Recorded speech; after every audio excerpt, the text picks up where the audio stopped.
Where is it? There it is. Okay.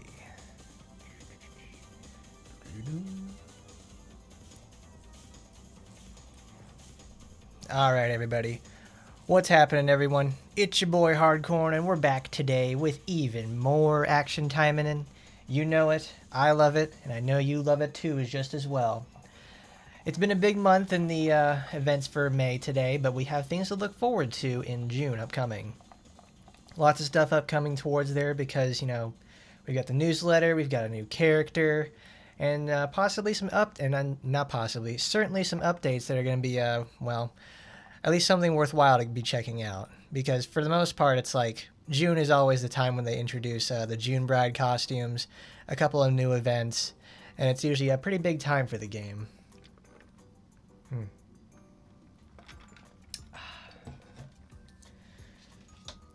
Today I had to go and redo the not registration, but update the registration for my cars.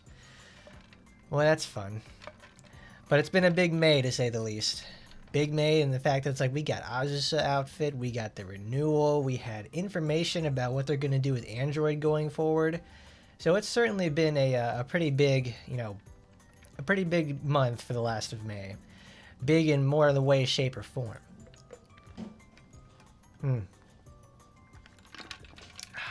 How's everybody doing today? Y'all have a good Friday, to say the not Friday. That was yesterday. Y'all have a good Saturday. For the most part, it's been a nice one for me. It's been relatively cool about where I live, so like unseasonably cool temperatures. Ugh, I gotta get home for the month of May. So it's like, man, it's been certainly some time to say the least. I think also earlier today that Senran Kagura New Link finally went offline, and they put out their last patch, and they went offline earlier today. So it's like that's it. That's the end of the line for it. Because I know they have like the Senran Infinite render for the most part, but that ain't gonna do it. That ain't gonna do it. That ain't gonna do nothing for nobody. I guess I'll just have to go work on Dolphin Wave for the most part, but I don't want to play Dolphin Wave. I want to play my Senrans. So before we get to our to the newsletter itself, we need to do a little reading in terms of updates. I mean, you can certainly install the game itself now at this point.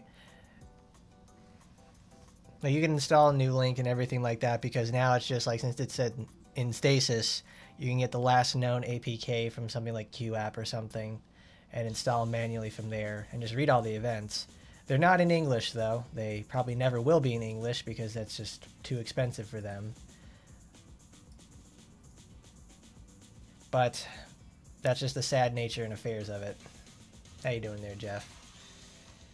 Yumi didn't win the popularity poll last year. I'm very surprised because there's I think the other black hair pale lady from the game itself, and it's like Fubuki.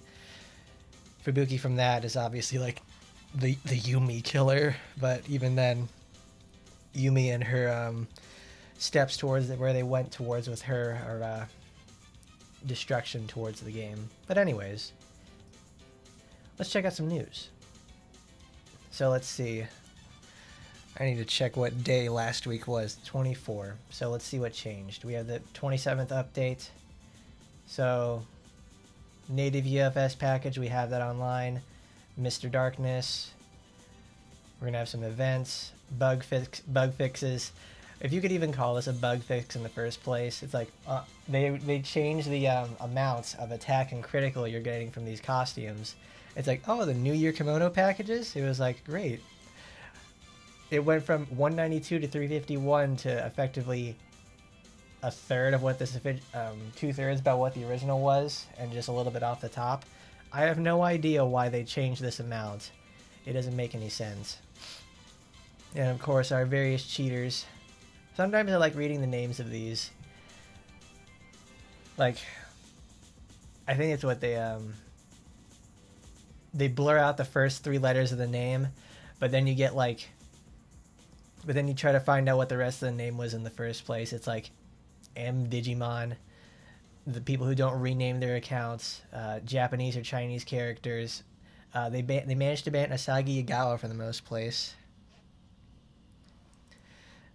IKEA, easy motherfucking E, Song, something, Heimerdinger, Harriet Tubman, Omanko, Joe Biden. Wow, I can't believe. I think actually I have Joe Biden on my friends list. Maybe he did get banned.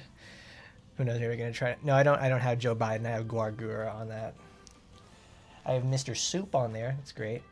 And of course, a very uneventful state of affairs. But this is the one I more or less wanted to get to. The changes in Time of 5 VR. So let's take a look at what this means in the first place. Because it's typically why I like waiting until Saturday. Because they usually release something along the lines of every Thursday.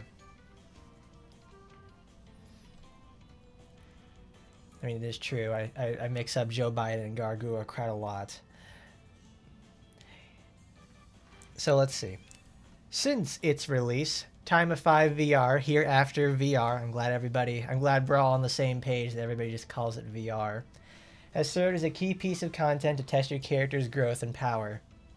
However, as the game continues to expand with more diverse content, I can't believe Action Taimanin is going woke. We're including so much diversity in the game. It came to our attention that VR has also become stale and a source of fatigue for many players. They're not exactly wrong, but in order to reach the plateau where you don't have to worry about it, you have to get effectively to where you've played for like 2 years. It's the torment of Action Taimanin, where you're there's no way it's like torment or insane, where you don't even have a chance of challenging it until you've got an account that's 2 years deep and maxed out the characters. We will therefore implement the following changes to VR to improve your game glance play experience after the maintenance on June 3rd. So this next upcoming week, when we get the newest character, we're going to have new features in VR implemented. So partial retention of progress after season resets. Currently, all progress resets and everybody starts from step 1 after every season. After, progress now will be saved in 10-step intervals. So if you finish the previous season on step 65, you would begin the new season from step 60. So if you're one of those guys who goes up to step 300 and you feel no danger from the other 299 floors below you, you can start from 300 and keep climbing from there.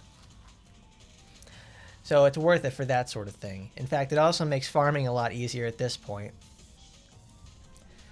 So it'd be applied on that. So the actual implementation of the new system will start taking effect on June 10th of 2025. So effectively a week after you get the paid character release, they're actually going to put this in there, which is a bit weird, but I guess. As the previous season's record is partially saved, balance adjustments will be made to Kanaloa and Thank You Too. What does that mean? That's what my question has been ever since I read this yesterday. Was like, what does it mean that they're going to be making changes to these bosses? They're already easy enough, but if you change anything to those bosses, they're going to become hell on earth. Because Kanaloa is known for her being super slow, but hits like a tank. She's a great punching bag to test your character's capabilities. It's also an easy farm for people. And secondly, with Thank You Too, he has paralysis drones that shoot those stupid laser beams at you. And not to mention he has the super spin, like he's, fucking Beyblade or something, and then just beats your team to death. So if they change that to be different, I guess maybe they're changing a behind the scenes sort of thing. Because if they're changing like a more obvious factor about them, it's like, I will not be having that. That is some sort of shit. Expansion of step unlock based on clear time. Currently, you clear a step under 1 minute, you get to unlock 3 steps. Now, if you beat it under 1 minute, you can now unlock up to 5 steps based on your clear time. I imagine it'll be scaling along the lines of, if you clear under 30 seconds, it's going to be if you clear under 15 seconds, it's 5 climbs, and it's like 4 is after 30 seconds. 1 minute is 1 minute is 3, 90 seconds is 2, and then everything after 2 minutes is going to be like a 1. About how it usually is. But the most important one that everybody is creaming their jeans over is the VR auto finish feature. Now you can no longer play the game, and then you can just clear it for the most part. You can sweep it just like you do every day in your other games. So if a step is cleared in the ongoing season, and the step is cleared within 60 seconds, you can auto-finish the step. Auto-finishing VR steps consume BP in operational plans, and deployed characters will lose 10% HP per run. This is nice. I certainly like it a lot, because yeah, it's nice to clear, but it's also, this isn't like a blue archive where you go sweep something and it does that. You have a very minimal degree of interaction with the characters in that sort of game. But it's like, this allows you to sweep hard content and do it quickly. I don't know, it's like, I actually like playing the game and actually doing my VR dailies, because it just gives me a chance to, like, all right, there we go. I get to see the fruits of my labor in action. Granted, you have to clear this. I don't know if you have to redo this like every week. Like it would be like a daily situation where you need to clear it one time per week, and then you can do the sweep for the rest of the week. Because it takes a pretty good amount to actually get there in the first place to where you're able to sweep it. I do like the whole thing where it's 10% HP off per run, in the sense that it's like, all right, you can, if you're able to clear faster than no, there's actually, I think, no fight in the game where you can actually clear faster than it takes to do a proper, just using the sweep tickets, because you still have to load in, the boss has to die, all that sort of stuff. It takes almost like a 45, like if you're doing something crazy on something like, let's say, Kanaloa or Mass Taimanin, where they take like seconds to die, but they have unskippable animations. So there really is no way around it. It's like it's still faster to do this. But you have to get it under 1 minute. So if you've been having trouble like clearing, if you can get it under 1 minute, that's the most important thing. So now everything is going to be measured in the ability for you to clear under 1 minute, so you can sweep the stage. Granted, that's where we're at this point in terms of the game's life. If you're not being able to clear under a minute, it's not exactly the best thing. That's also the thing that we've been aiming for the longest time, is under 1 minute clears, because it gets the most steps in there, so you use less BP in climbing. There's like a whole little like economy for these things, so you can get the most out of them in the first place. But hitting that plateau is just not feasible for a lot of people. So being able to do like this would be just fine. Because like the optimal floor for just like easy farm is like floor 60 to like 80, because you get like 500 a piece, and you can do it in if you get no items, you can complete it in just 5 attempts. You'll get 500 coins a piece, especially if you're using boost or something. But here's the thing though. This is all well and said, nice sort of feature in there. But the thing is, what are they going to do now? Because if we're getting the ability to sweep VR, a thing that people have been talking about for years and years, they may be just slowing down on things created for VR, or maybe they're getting ready to gear up for it more often. Because it's like, Total War is a total piece of shit as of right now. We do have no control over our characters, even though they made it to do that. So it's like, this is the place where everybody goes to get the most out of your characters, to really prove your strength. And then we have and now we get the ability to sweep. Are we going to make new content for this, or are we going to change something? Oh shit. That's my question. Alright. Let's go back.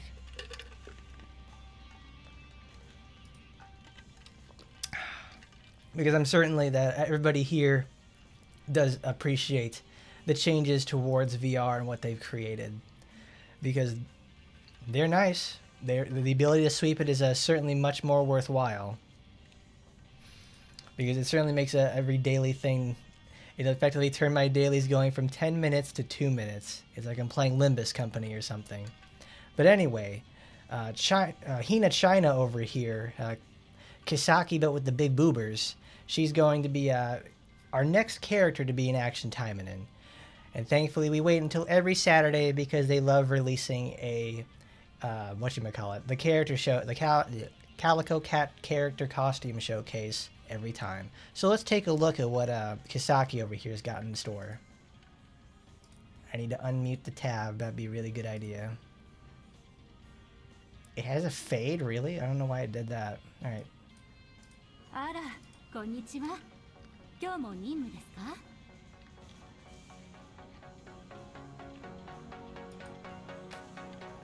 They didn't trim the beginning of the music.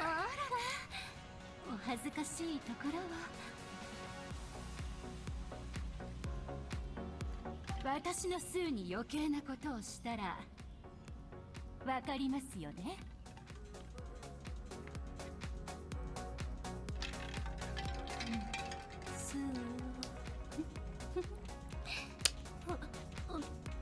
何ですか？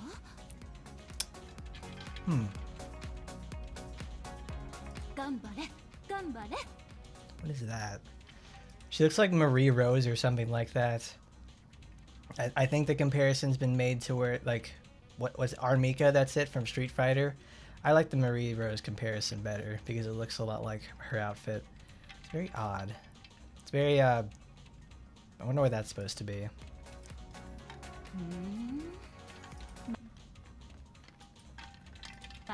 Talk about this, that's nice. Oh, wow! Wow! Wow, wow, whoa, wow. Oh, that's good stuff. Okay. So obviously that's going to be her default one. It's weird because like every one of these costumes after it takes out the hairpin she has, and it's like, what is that? What is this? Why did you take it out? It's like it's like destroying her character. Like I would like to see it in there in the first place. So this is what I guess we're gonna have our June Bride costume for Desire Shop points, which is nice and all. I wonder if there's gonna be any toggleable aspects about it. Obviously we have the hairpin. Why did they take out the hairpin? I like that. It makes her look like supersized Your Forger. Like, you know how Jimmy Neutron's got the growth ray? Yeah, that's what they did that with Your Forger over here. They made her Gadzooks gigantic over here. Like, my goodness. Lan Xiang. How do you pronounce that anyways? Is it Lan Xiang or Lan Xiang? I need to figure out how that is because I'm very sure as soon as I put out the video on it, they're going to be like, actually, it's Cocytus, not Coctus. Or, actually, it's Lan Xiang, not Lan Xiang. What the fuck are you doing?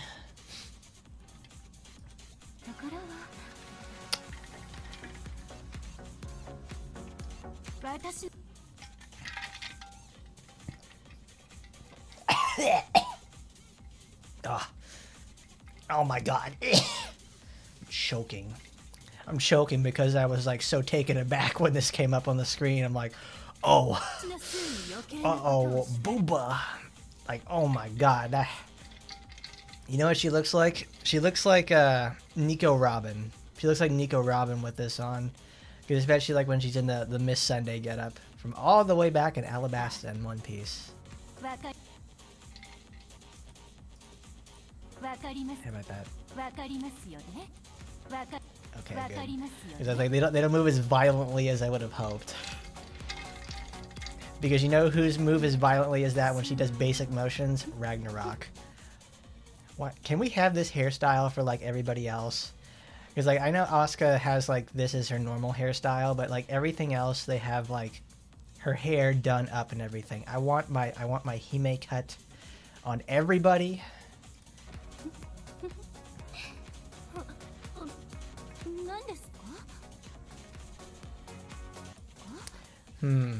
So I'm actually... Nagi does this sort of pose in the first place for her default animations, but it's like, who was the artist for Lan Xiang in the first place? Is it the same one for Nagi? Because in the sort of facial features they have, it looks very similar.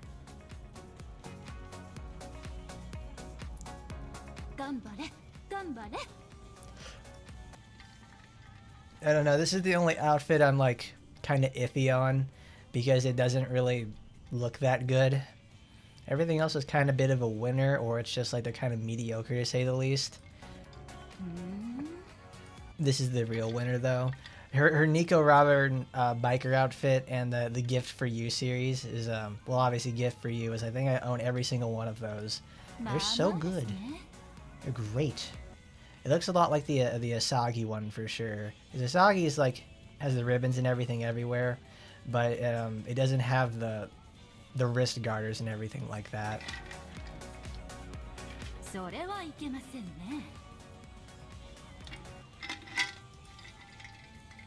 We'll probably give her a swimsuit sometime soon, but I don't think it's going to be in June. It may be in July. But this is the real piece de resistance. She obviously, since Kisaki over here is from China, she gets to share with Sue. That's a lot of vowels. She gets to share with Miss Sussy Jinglei over here, because thank goodness, because putting Sue's outfit on everybody is a real winner. And this is also the updated version of Sue's costume. So it's all the metal textures are nice and clean. She actually gets to fill out the suit for once. So it's a real winner. It's a real winner to say the least. I don't have enough resources to probably get this outfit because I spent it on another character. No, I spent it on Azusa. So I don't have enough made for recovery yet. No, I did that for Mirabelle because they shared with Aina. But this is obviously a real winner for that one. There's no way I'm going to have that anytime soon. Okay. So with that, let's go to the newsletter. I'm going to get my proper window capture. There it is. Coolio. Let's get a move on. Need to find my picture. It's the game. Get OBS out there. I hope she gets a swimsuit. She really needs it. Because now we have something that appeals to the Chinese audience even more than Sue does. Because like Sue is just around thematically, but in a mechanical sense she's not there. But let's take a look at what Lan Xiang brings to the table. So obviously she is going to be released next week. Can you believe it? It's already another time. Ugh. That time has come around once again where we get a brand new character. That means 5 more item slots are going to be taken in your inventory because Miss Lan Xiang does not share gear.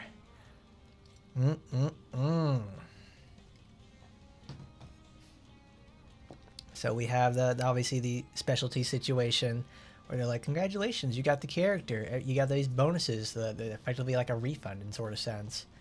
Like you have the crystal kit, the friend emblem situations, affinity gear, and more. Lasts the whole month. Perfect timing too, because it ends just after July 4th weekend, so everybody's spending all their money and all that. So they're gonna be, it's summertime. Summertime lovin'. Baby, won't you be mine? Because now she gets the close quarter staff, particle staff, and that riot weapon Thunder, combat Kahakura. Absolvers Feruli was up, and was a why. Was up. So let's see. What is it? No, Riot Weapon is those electronic SR weapon series. She's gonna have what are they called? She may have a who has that? Because I think it's Riot Weapon 10-9 is Micah's SR. No, she has Atomic Buster. Someone has that. But I think that's like these are her SRs. The combat is the Spada Vista weapons and the electronic ones. What is close quarter staff going to be? What is particle staff? Nobody shares with these, so they are her own. So you can use the exchange facility to get nice stuff out of there in the first place, which is certainly worth it. I was very glad that they were made a new stuff for her, because who else could share with her? Because if they really did just made Murasaki share or Shiranui share, it's just no, don't do that. Make your brand new character who uses something that nobody's ever used before. Give him a new item, please. As much as I appreciate sharing, sometimes it doesn't need to do that. So now we have episode 3 of the Red Archive. So for the next month, we have, well, about for 2 weeks, we have event rewards and operational plans to get your coins, episode 3 random box, and more.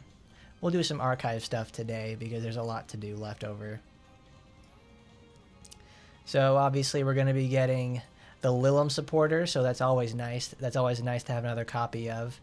I forget what's her name. I think she's a defensive boost for buffs.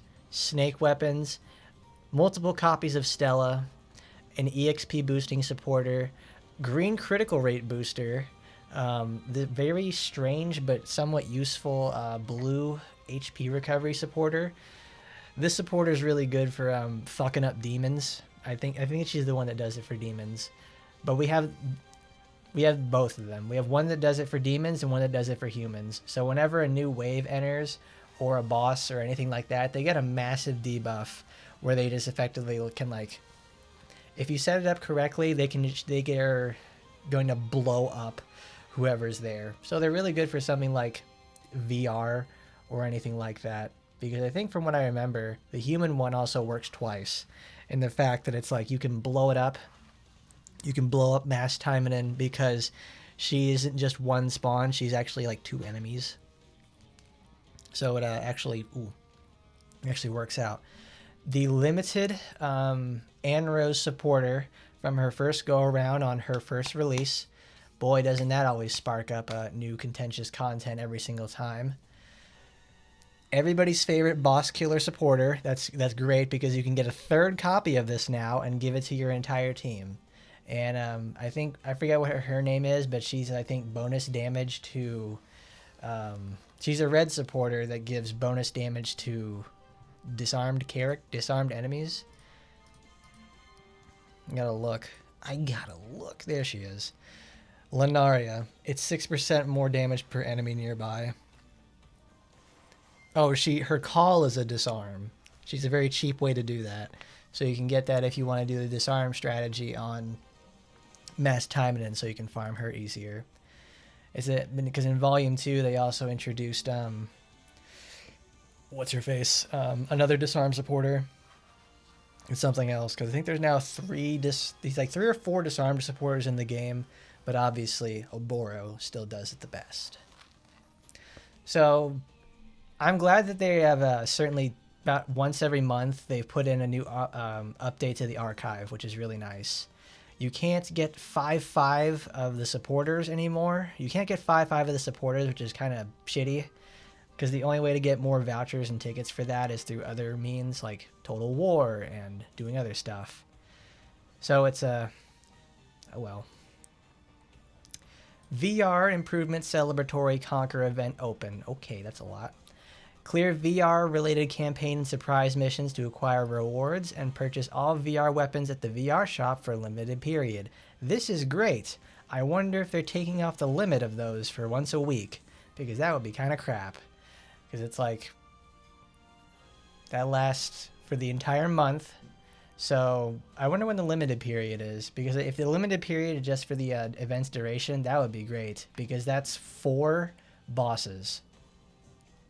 So that means you can farm something up for one thing and finally buy it for something else, which is absolutely great. I'm glad they're listening to the fact that, okay, it takes 6 weeks to rerun a weapon that we've been looking for the most part. Like, I know people for the longest time wanted to look forward to getting Spinel's weapon, but it takes like 6 weeks to do it. And in order to make the most time and most usage out of every run of Kanaloa, you need 60,000 coins, and you have to do the double reset. So it's like, it certainly is an endeavor to do so. You want the butterfly weapons back in the shop? That would be really good. Because the only time that they did that, I think, was like when Total War came out for the first 2 months, and you got the selector ticket for it. They're desirable, but they're also not desirable. But it's like, just have them to have them, because they're the cool looking weapons. Because at least when people share, they get people that can use them for the most part. Alright. So after this, the June Bride event event opens. So from the entire month of June and into a little bit of Enchilada July, you get the Flower Basket of Joy. That's probably going to be like you redeem the item, you get a random chance of stuff inside. The June login event. There we go. You get login for days. You get, ooh, cool, all kinds of affinity equipment, gems, operational plans, flower basket, good stuff all the way around. So obviously login for 7 cumulative. You can effectively log in 7 days in the first half, 7 days in the second half of the month. But I think the real piece de resistance is June. Once again, brings the June Bride package. June's Golden Pass character is going to be Azusa, today's thumbnail. Blind Master Bride is going to be our outfit, and in fact, that's probably going to be the one that I put Azusa in for in terms of an outfit and never take her off of it. What a really, really great what a really good design. That's good stuff. It's like, that's great. I like that. I like Azusa a lot. She's very, very good at what she does. She's effectively the Rinko that I wish Rinko was and should be. And better yet, it's like, I'm just glad that she gets a really good costume. They're treating her very well, which makes me very happy. But after that, in terms of a Golden Pass, we have a new repeat and event story. So we have a new event story, which is, let's scroll down. Operation Web Drama, Beloved Clairvoyant. So we have the beast weapons coming back. For better or worse, we all know what the beast weapon events do. They're the legitimately the worst events in the game. They're very slow to do. They're very annoying. They're a really great place to get resources though, so I can't fault them for that. I usually almost always clear them out, but they're almost always very, very annoying to do because of the way you have to do them. And obviously we've done enough of them to grow a little tired of them. But in the first place, the beast weapons being added into a new series of beast weapons added into the game allows players to put them into their armory so you can get a really high bonus out of them. If you've been, in some cases, unfortunate and in other cases lucky to get like weapons of these characters and you don't use them a lot, that means it's a really good candidate for just stuffing them into the armory so you can get full bonuses out of them. It's really quite good. So then it's the first half of the month. We have the new event. Oh no, this lasts the whole month. The new one. The repeat event comes in the second half of the month, which is more beast weapons. So if you missed it the first time around, you can get really nice exchange facility fodder with the Demon Cannon, the Double Swords, and the most OP character in the game currently, Miss Sora. I don't think ever in my life I would have to say that Sora is now the most powerful character in the game, but I'm so proud of her. She deserves every little bit that she's gotten out of this whole time. They gave her a weapon, they gave her a debuff, they made her like an absolute walking missile salvo, and it's great. I'm so happy that everybody's finally getting to see the light on how good she is. It's been a long time coming. It really brings a tear to my eye. But I'm sure everybody's heard about the word that we got a new package that's coming out in the, last month we had our limited package with Ragnarok. This one is going to be the, you pick up the thingies. You get the 3/5 weapon and 3/5 supporter. This is Rinko's new package. Costume Sky Edge ROOS. So it's going to be Sky Edge Rinko with her new weapon and gems. So now she gets to have her super cool looking costume where she looks like Haiti and everything like that. Jeff, I'm pretty sure this is like obviously for promotional material. It's like you could change the clothes and everything like that. Like look at that, she's even working that blade like she's fucking Virgil or something. She's got that Iaido quick draw. I wish Sakura, I wish Sakura was playable. She certainly could fit into there in the first place. It's a thematically important character. Hang on, I gotta clean my brush.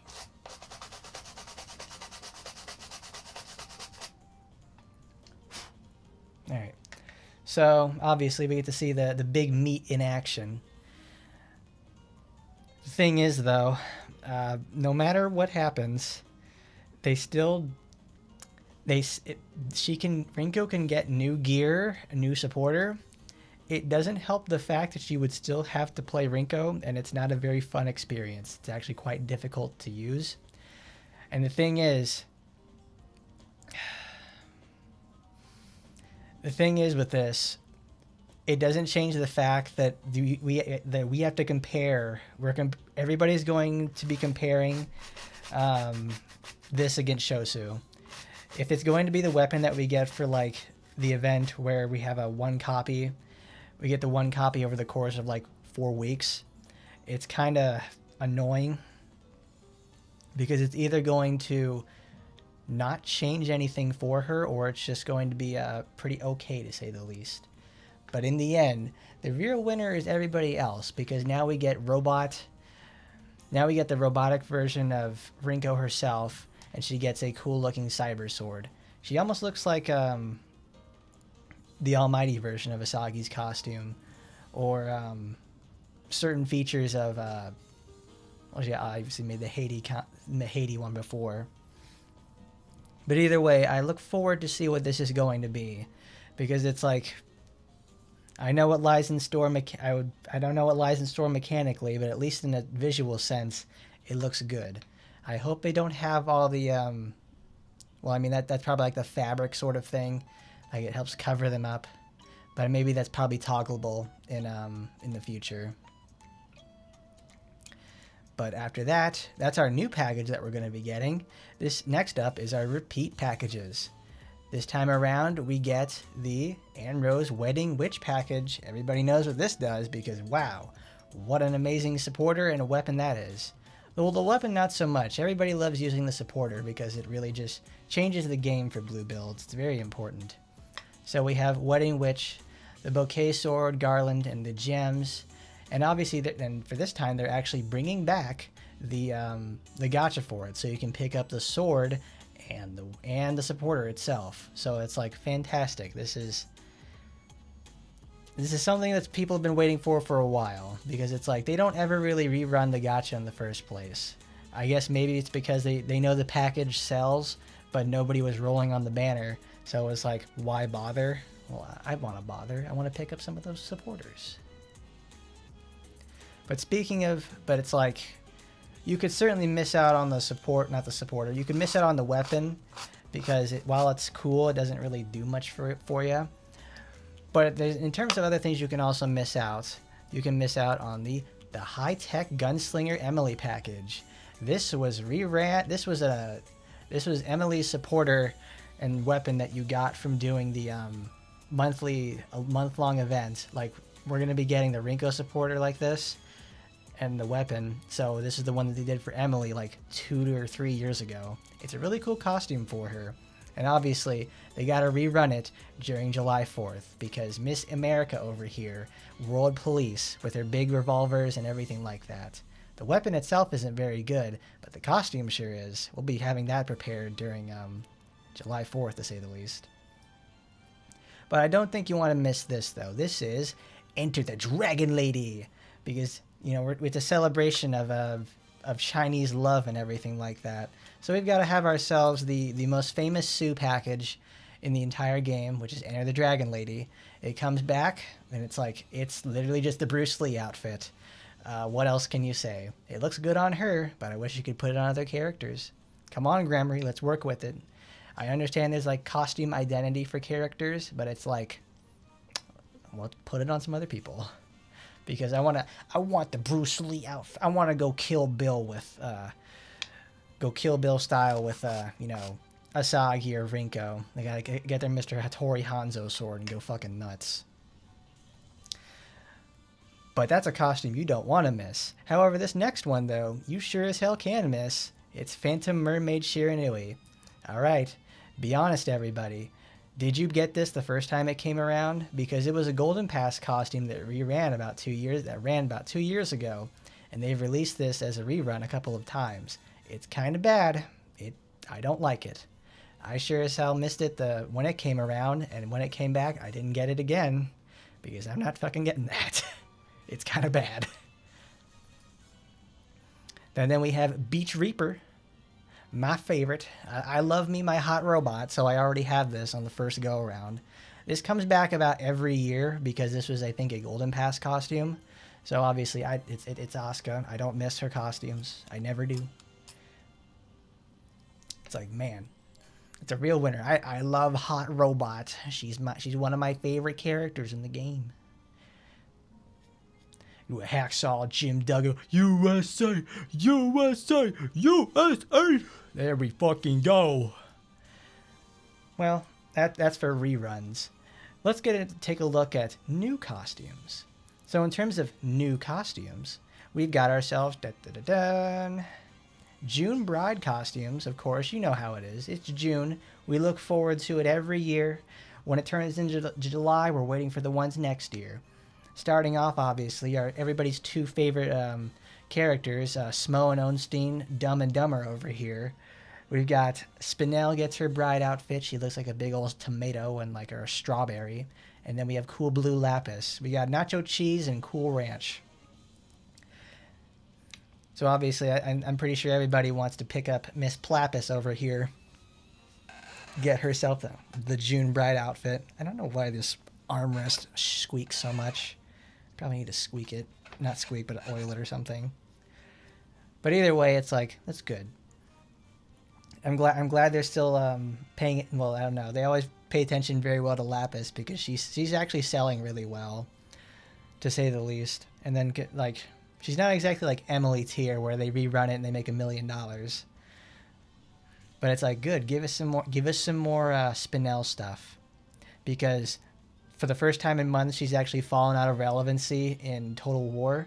But the thing is, it's like, even without, like, people were still doing amazing numbers in Total War with Lapis, and good old Sora just made it easier.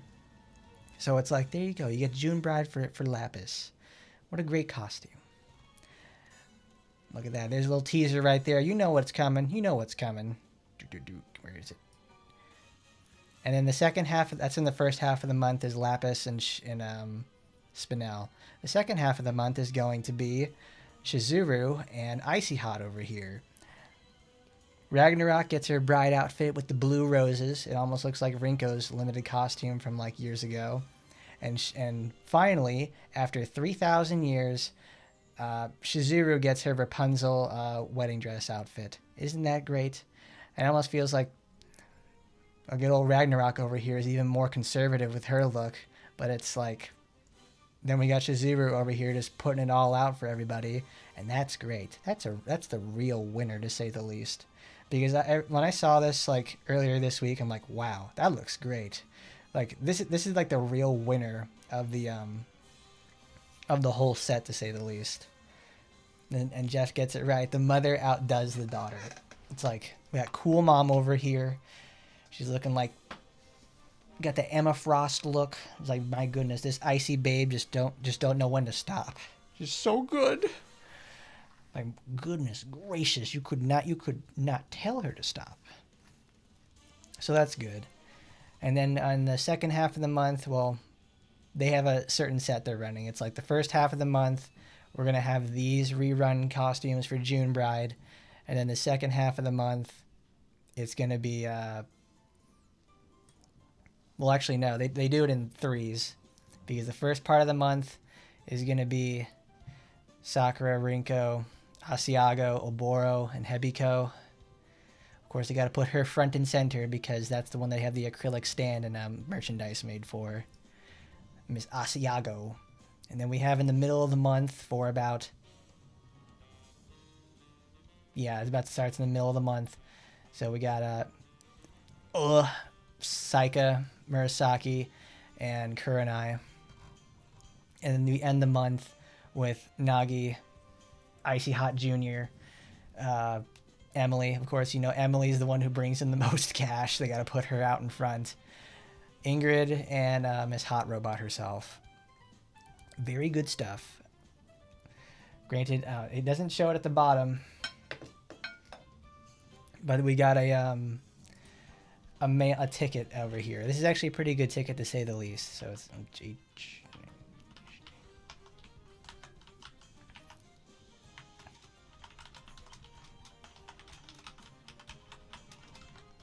there we go. So there at the bottom, that's their reward code, which is a ticket, not a voucher, for event supporters. So I'm going to go enter that in myself. So we're going to go back to the game.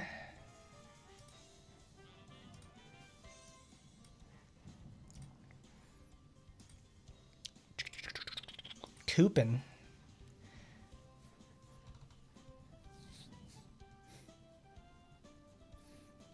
No, these are all the ones that we showed there at the bottom in terms of reruns. Those are all regular just gems costumes.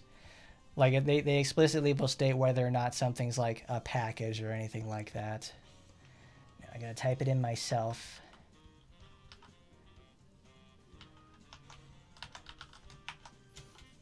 Thank you very much. Go to the mailbox and claim. I hate typing these in. All right, let's see what we got. Thank you for subscribing to the magazine. Okay, let's unclog the game. All right, so that's our newest one. Oh, that's our newest supporter for those. Where are they? They keep giving me all these. What the hell am I supposed to do with them?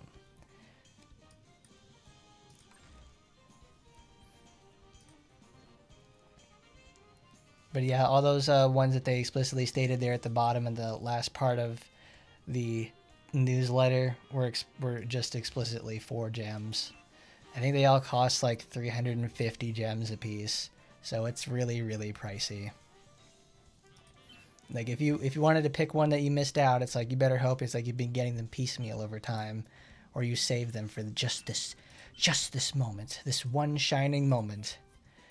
If I could find where these vouchers are. They're down here. What a strange way to put them.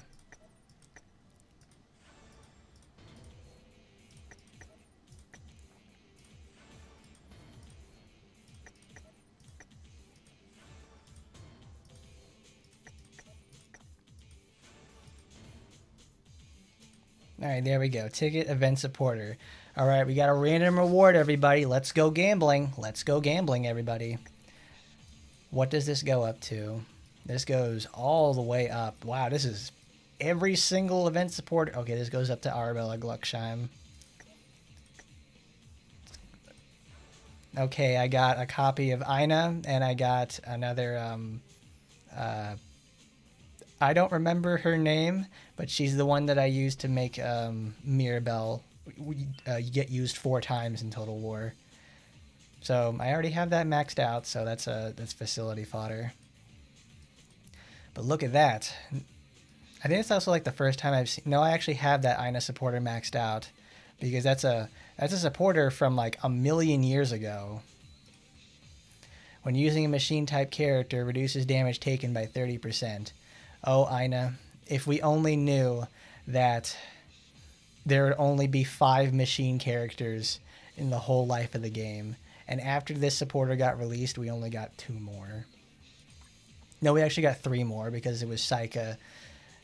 It was Saika, what is it called? Saika, Shisui, and then Mirabelle. And the thing is, it's like green. Yeah, the green one could do it, because it's actually worthwhile to do so. Alright, we can get Mikigami Haru with something like that. Well, at least we have a whole bunch of dupes I can use to finally put them together with something. That's nice. It's a Mikigami Haru. The one I always used for Total War, so we can keep spamming stuff. Well, speaking of Total War, let's get it out of the way for the most part. Get my 1,000 coins, get my 2,000 for the week. There we go. Because, like, I don't have, like, the big fancy setup that we can do with Sora, because Sora inherently takes a lot of resources to get because it's a limited weapon. Not limited, but it's a gacha weapon in the first place. Like, see, there we go. We got Mikigami Haru on Tokiko. It's going to stay that way. We got Super Duper Spinel.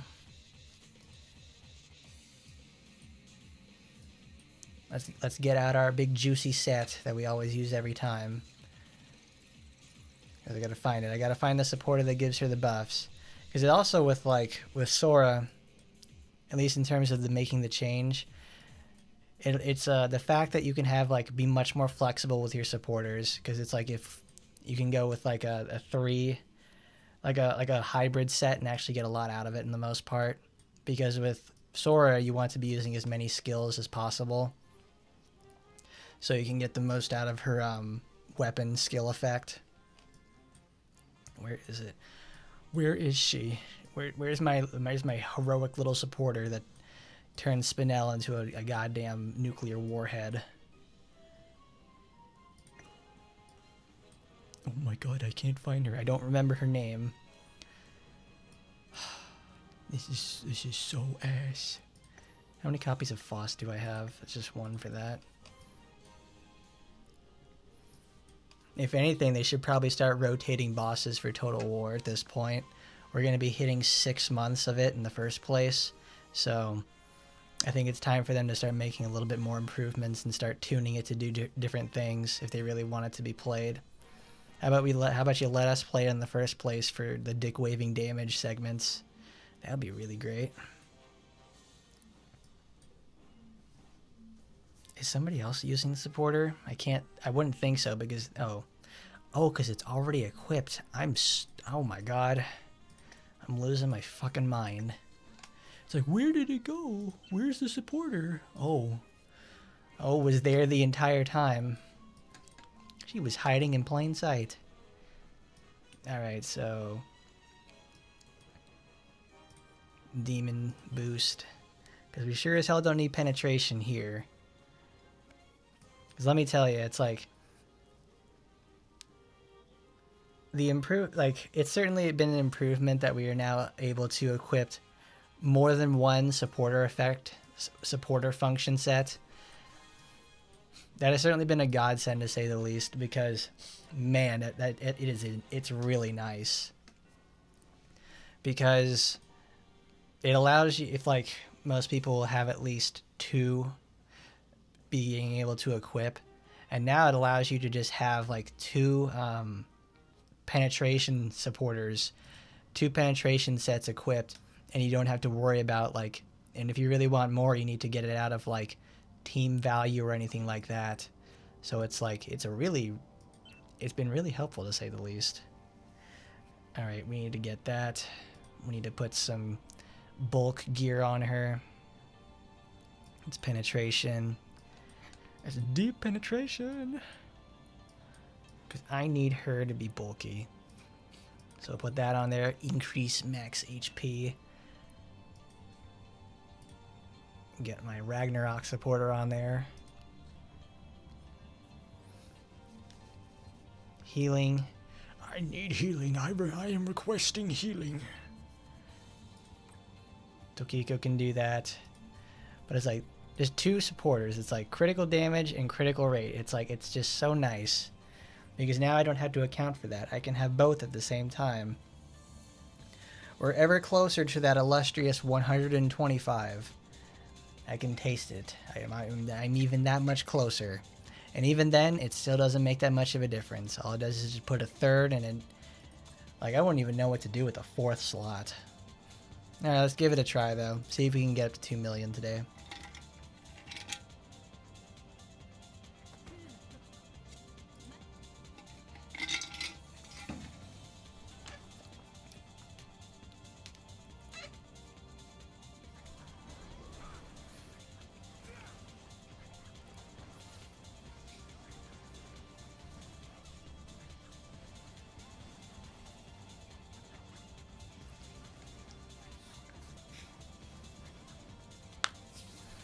Oh my god. Oh.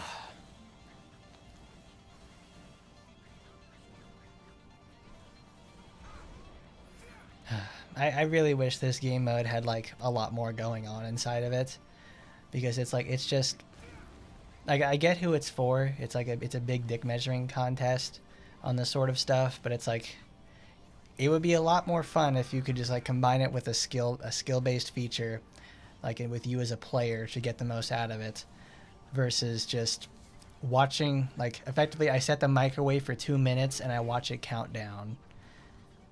I don't like it. It's like, it's not fun. Like, that's the biggest strategy right there, is pressing start and waiting for it to be over. For us.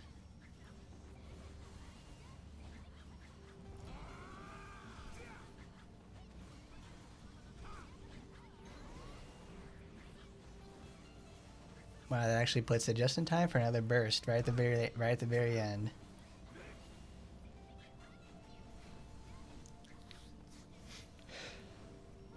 Oh man.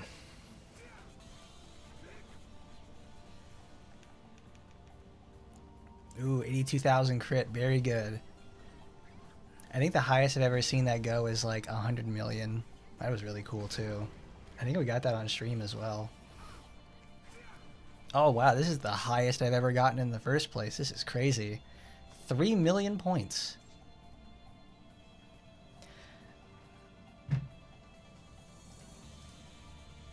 Damn, that's nice. Good job, girls.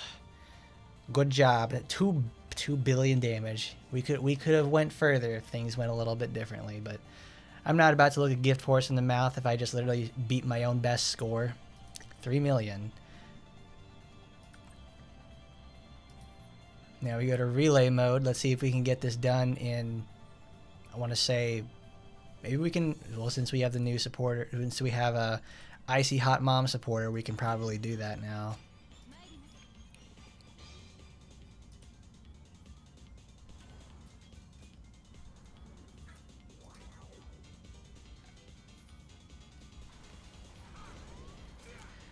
And it's so strange.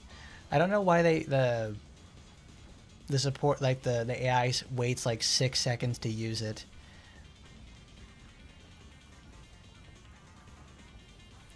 Because I would really like them for you to use it on like a frame 1 situation so we can actually get multiple uses out of it.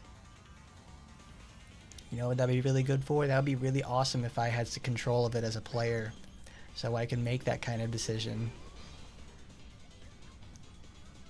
Because if it's the game mode where you're supposed to be squeezing out as much damage as possible in every way, shape, and form, you really can't do that unless you're like making these small optimizations like this. That's probably why they have something stupid like Sora's weapon, that is just a rocket salvo that fires off every time she uses a skill. Which is kind of ass, to say the least. I don't think I've ever had anything good to say about this game mode in any capacity ever. I don't like it, but it's not even like an arena thing where you can do like meme strats and stuff against another player. It's just versus the computer. Like, this feels like oh, here's a good one, because like Blue Archive, they have the PvP function where it's like you just pit two AI teams against each other, and you just sit there and wait for it to be over. There's a small modicum of strategy to it with like placement of it in your team to make them activate and stuff like that, or make them target something specific. But with like one enemy like this and the AI being so simplistic, you really don't get a lot out of it. I can't control anything either, so maybe it's like they try to copy that in the first place. But with a 116, we don't need to get the 1 million this week. We did it with this team, which is great. Now let's go to the arena. We need to get 7,000 this week so I can keep the thing on it. This is gonna suck though, because like when I go on vacation, I won't be able to play this game for like 2 weeks.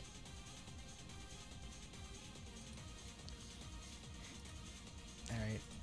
Mirabelle, do you have your gear equipped? No, you don't. Girl, you need your shit equipped or else you're gonna get fucked up.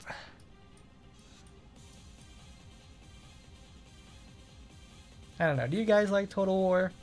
because I certainly don't like it at all. It just really feels like a very tacked on game mode that really shouldn't be there in the first place.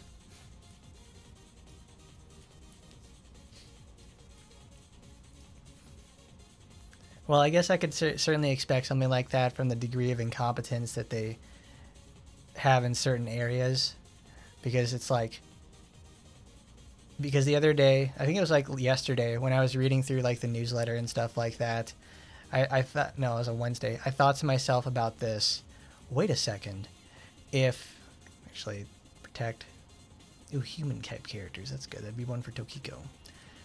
I was thinking to myself, it's like, oh yeah, I almost forgot about the whole Android debacle that they had in like the beginning, at the end of April into May. It's like, wow, all these really great features and all this new stuff coming out. It's like, I was starting to forget about that. Don't ever forget about that sort of stuff. They may want you to try to do that, but it's like, don't let them forget. Is this how it felt to be like a person who wanted Anrose when she came out? And then you have like the paywalled situation for her and everything like that? Because that's certainly how it does feel. I'm like, huh. They want to do everything in their power to make sure you forget, or it just becomes yesterday's news. What an odd state of affairs. Let's see. We already have Mekamura on the first on deck. Who do I want to put in the main? Because usually I just put like,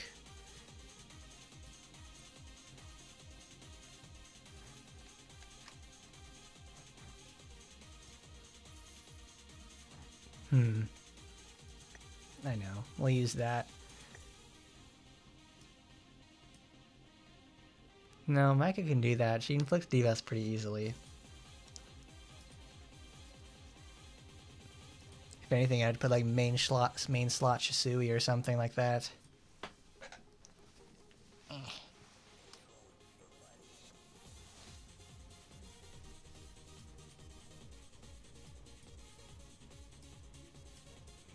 Where is Amane? There she is. We'll do that. Valiant Sigurd. Does she have all her stuff equipped? Yes. And my favorite anchor, Shisui.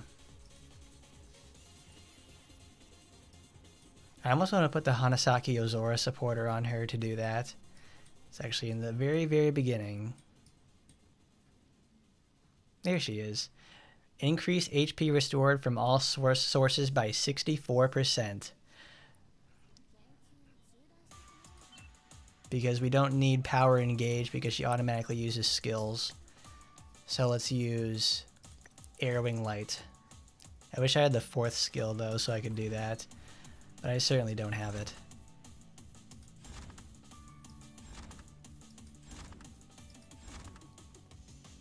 There we go. Because since it's like Saturday night and Sunday reset's coming, nobody wants to do defense and anything like that.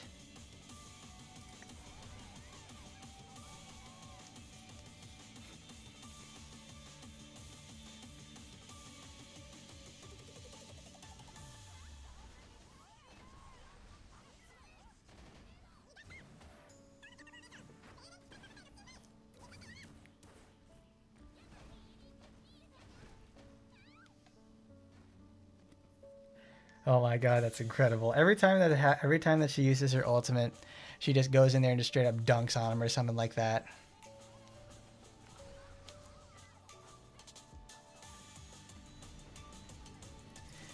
Because that's like the perfect time for Mirabelle to do something like that. Because she has like all these armored abilities, she can just go straight through everything. Tackle, spread, storm. Okay, she's got everything that decreases defense. Because all we need to do is just hit about 7,000 this week. Dude, it's literally the same person. How is the pool so small?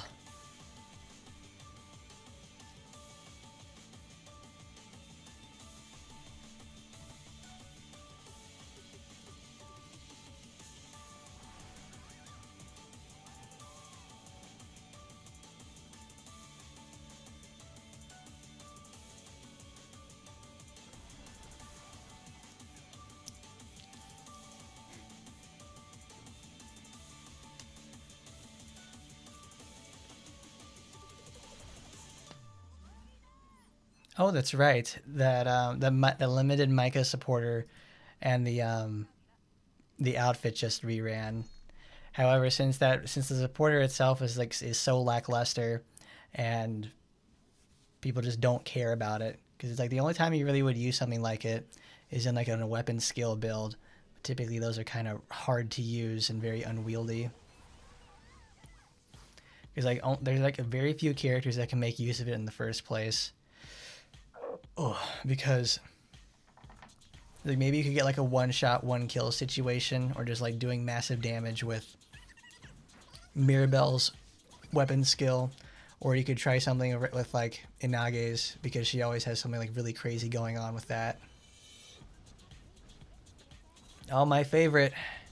I'm going to lose the fight because it bugged out because she died in the middle of her animation. This is a good game. Good game here, people. Like, she can't even activate anything like that or do whatever.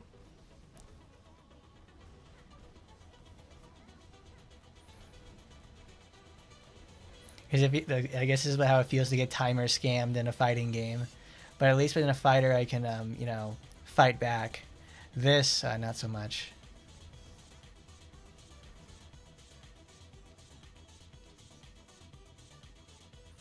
At least she didn't get to activate a Light of Explosion. Francis.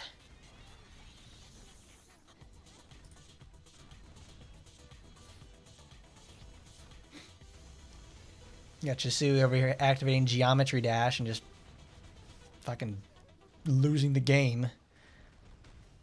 It's a turtling battle. Uh oh, she used her ult. Now we're gonna die. Well, of course, Mirabelle's face tanking it like that. That's pure muscle in action. She was like Whitebeard on the Paramount War. She literally just stood there, never turned her back against the enemy, always facing things forward. Unstoppable, if I ever saw anything like it.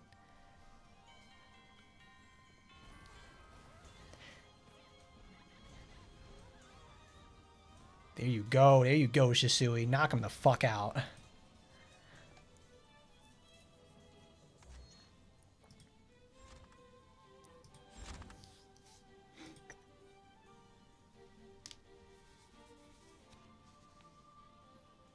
I wonder if we can get that to happen again. That was a really cool glitch. Yes, we lost the segment, but it was really cool in the fact that it's like, oh wow, Mirabelle, you're so strong. You stood up against the menace that is Shisui. Machine violence. It reminds me of what's that game on the Commodore? It's a Deus Ex. They say like Deus Ex Machina or something like that. The robot ascendancy revolution. Oh, perfect.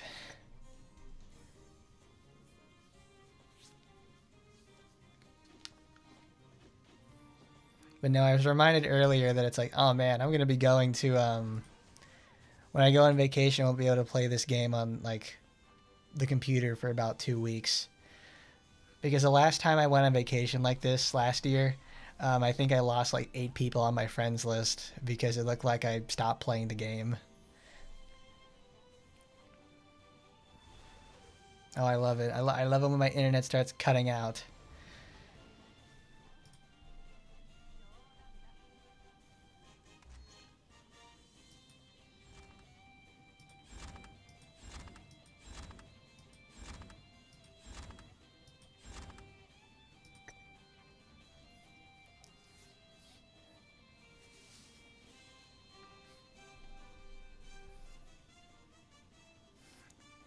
Oh yeah, the other day, I was looking up some stuff to go play some Magic the Gathering, because I was gonna start looking at a deck I was going to build after I got back from vacation. So I was like, we're gonna be playing Commander, obviously, because that's all my friends ever want to play. They don't ever want to play Legacy or pre-modern. They all want to play Commander, which is fine. I like it. I have a good time with it. But it's like, I want to play something else every once in a while. The 100 card format is kind of ass if I fuck up my lands or anything like that. So I was gonna think like, all right, what do I want to do? So I was trying to like, I'm torn between. I want to see if I want to do, is it with an is it series deck, or I want to try to see like if I can make some sort of reanimator with Esper colors. So I was thinking that'd be pretty cool to do, because it's like it's a fun idea, because they have like the bug dude. It's not like the locust god or something. It's like the scarab king or whatever, and he has like, you can pay, it's what, a white and a blue. It's like it's a white and a blue for the creature cheat something out of there.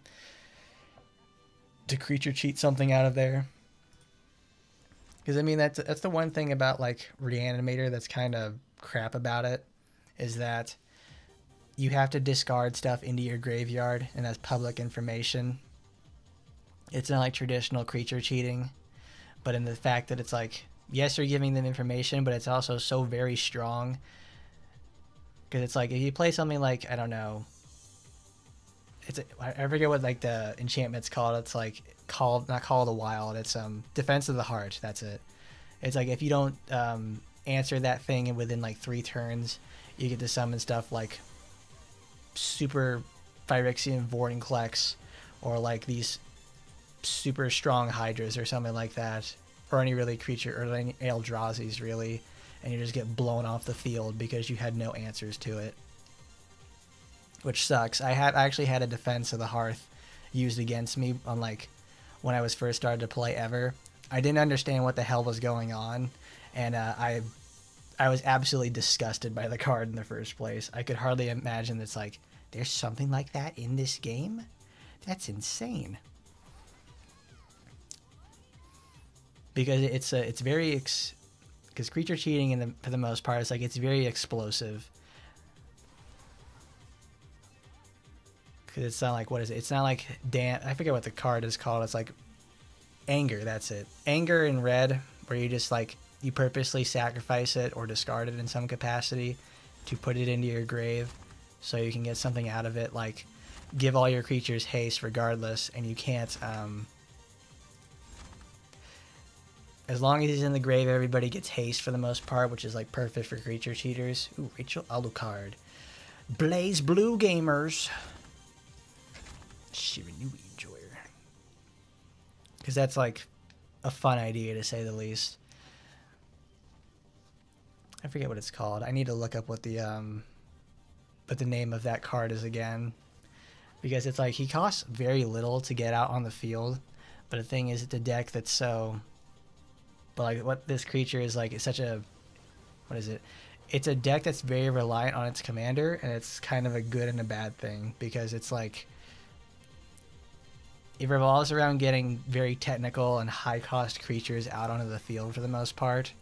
And obviously I can't afford them, so I've got to play like the BMW owner experience, where I have all these high-profile items, and I can't use them because I actually can't afford to take care of them in the first place.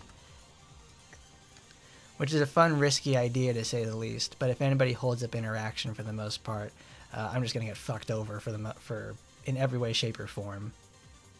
That's a good color they got from Mirabelle, though. I like that. Ooh, cool. So it's like a giant plum.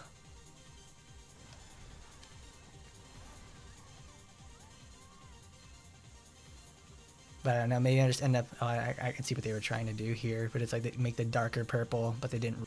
I don't know. That's at least like... I'm probably overthinking it, because it's the other end of it with like Izzet colors. With like, as I wanted to use original Niv Mizzet or his like the re-release version of him, because you can use both together and actually get a lot of value out of it for the most part. But the thing is, those decks don't exactly win. They're very good at holding up interaction in every capacity. And it's like, you can ping somebody to death and do commander damage to them, but it's like, it certainly isn't worth like doing it, because it's very slow to get him out on the field. And obviously he's got just as much card draw as a fucking Ristic Study or something. So it's like, it's a terrible experience all the way through. The strength is there. You look very impressive being Mr. Spellslinger, where you could do wheels.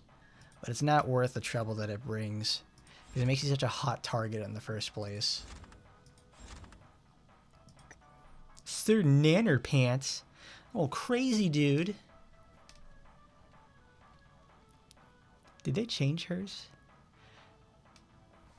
I think the first time I've ever seen like Secret Garden Sakura, because I never ever use Sakura in the first place. So I barely even know what her costumes look like for the most part.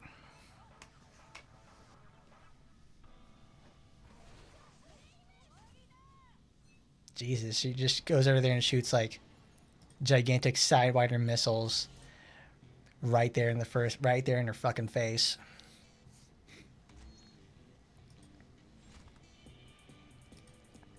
I want to change Mirabelle's costumes. Let's use something different because that's what I've been using for weeks. There we go. Military maid.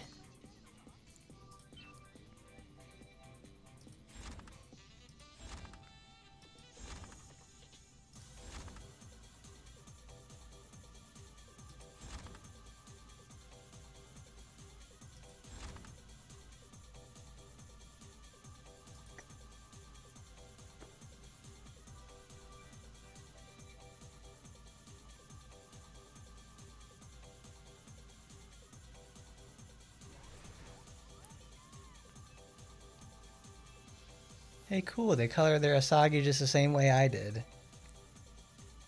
That's one thing I really like about the arena, is like when you get to see all the colors that people do for all the outfits. Like, look at that. We got Micah, who's covered in slime over here.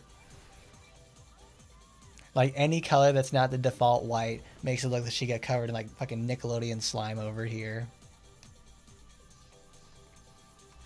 Like, I don't think I've ever changed the Jiangshi costumes colors for Shisui because I like the green and purple so much. It's such a good look for her. Oh no, we're out of BP. Guess I gotta use 10 because we need to do VR still.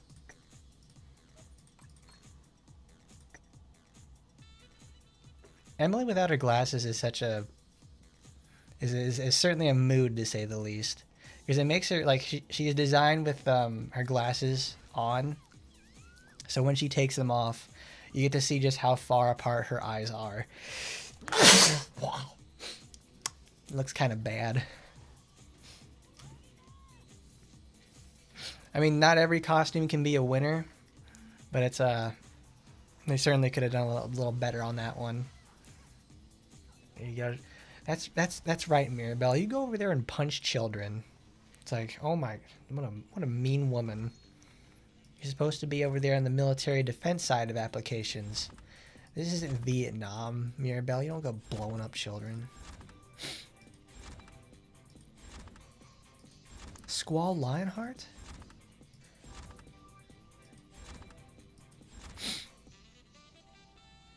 Bombe hack game. Oh, I can only wonder what that's gonna be. I can only imagine what the hackers do in this game for the most part. It's got to be like something kind of crap. Because like those, what are they called? Oh my god, I forgot what they're called. Accounts, that's it.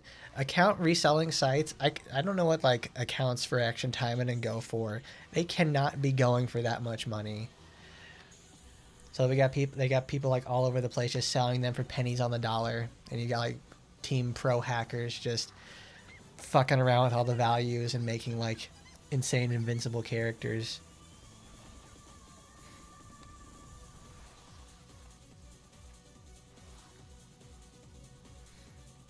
Because like the only way for us to actually get any sort of details about like who is doing well and like making efficient setups for VR or good stuff for arena that's not cheating is like you have to go like to really far down the list for the most part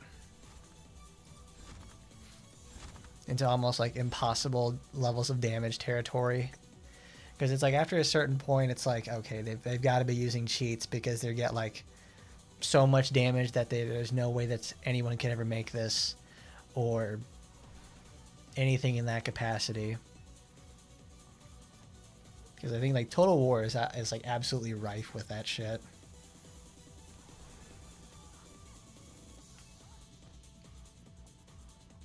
Yeah, go Psycha, go. Her thighs are like bigger than her head, and it's so great. What a brave person to actually go out there and put Psycha's to not use like the original skin tone for her legs, but actually just use like the weapon skin for it. All right, we managed to put ourselves on a, what does it say, 17 game win streak. I'm actually impressed. Cool. That means I'll get knocked down to 6,000 this week and I'll be able to do it again. Fantastic. Next up we have VR, everybody's favorite LWS squad.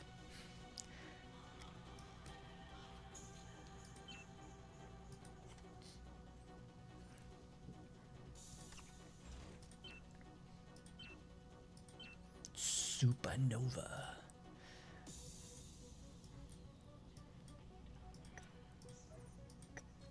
You know, they have these things called like loadouts you can use. I kind of wish they had like 10 of these for the most part, because having 10 of these would be really nice, because at 5, like I've already used all 5 of them for other stuff. If I need to change my team in any sort of capacity, it's already it gets messed up. Let's see, where is Miss Machine Head? There it is.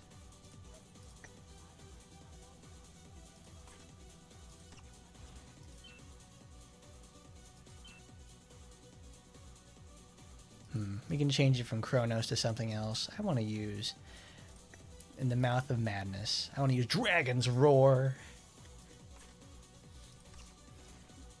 Does Cool Mom have all her gear equipped?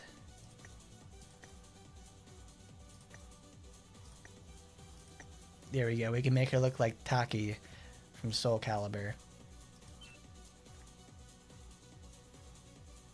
What's the SR version of this weapon? There's Hajime, and then there's, what is it? Kizuna. Like Mr. Kizuna collection? I hope he's doing okay. I've been trying for like the last like week to get the last copy of this supporter, because it's very, very important that I get this. It's like I need it ready for supersized Chinese mom. Because god damn it, boy is she gonna be something, to say the least. Here's my super secret strategy for Kanaloa.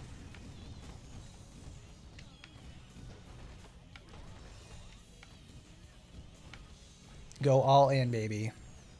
That's it.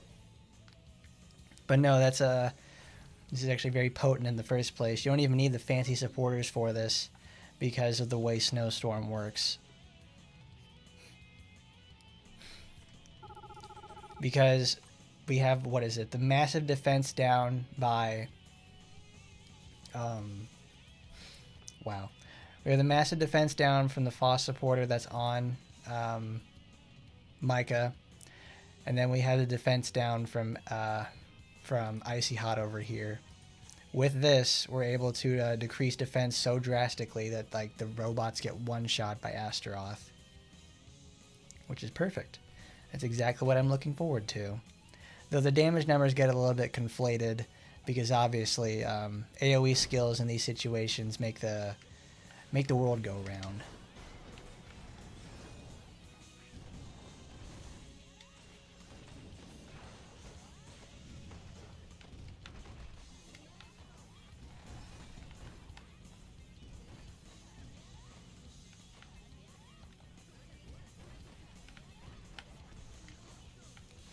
Because like Astaroth is like the best friend ever for LWS squad, because she's like one of the few people who can actually hold the enemies still, and you can actually get something out of this. Like this, she is effectively the answer we've been waiting for the longest time regarding these fights, because freeze is such a such a strange, not strange, but like a strong concept that only Kiara could ever use.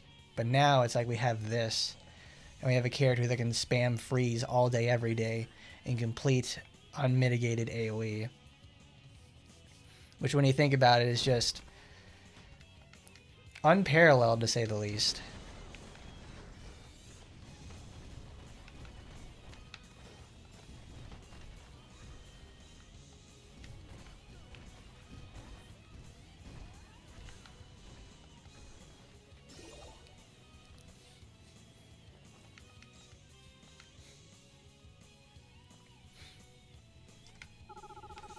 Because in some ways, she also feels like some sort, like a slight upgrade to, what is it? She feels like a really strong upgrade in terms of like a, oh no, I'm forgetting hot brown woman. She's in the Golden Pass for this month too, Eleanor. Because Eleanor is an absolute AoE monster who does like really well in certain situations, like spiders and Kenaloa. Oh geez, she's getting blown the fuck out. Like this kind of mission is where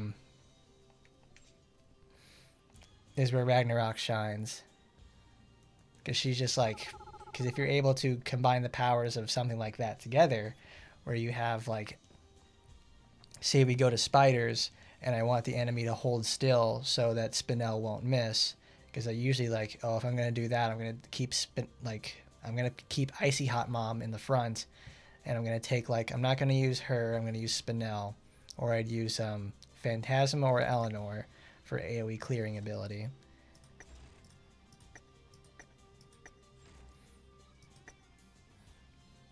Because these sort of missions, it's where it's like you have not just, like,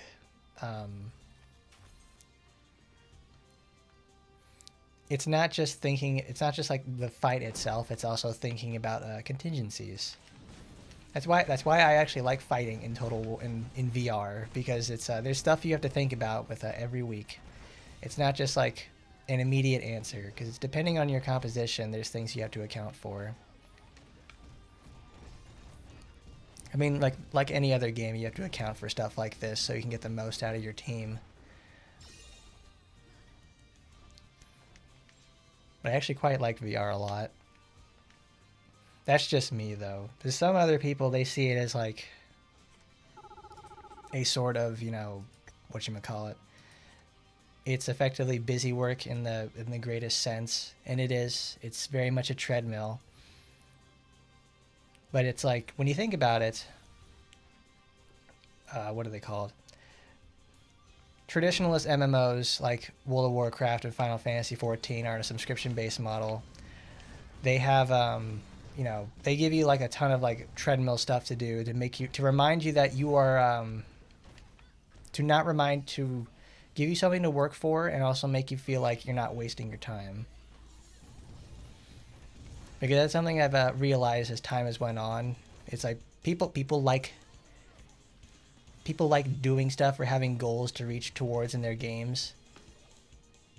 And these things are like, and these sort of like offline MMO experiences where it's like you're just grinding for like a rare drop.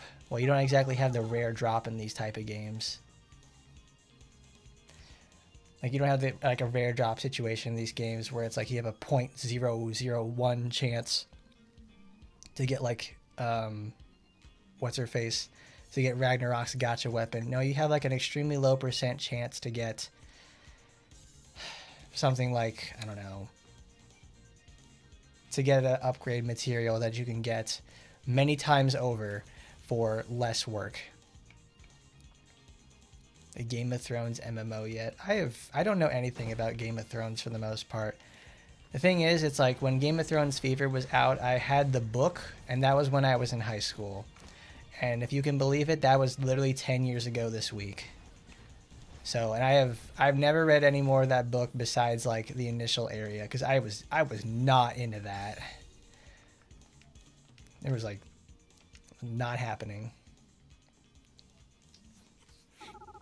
Because I mean, that's the thing. That's what I was about to say on that one. People like having goals, but they don't like feeling so helpless in the fact that it's like you may never see this item for the most part because it's so low.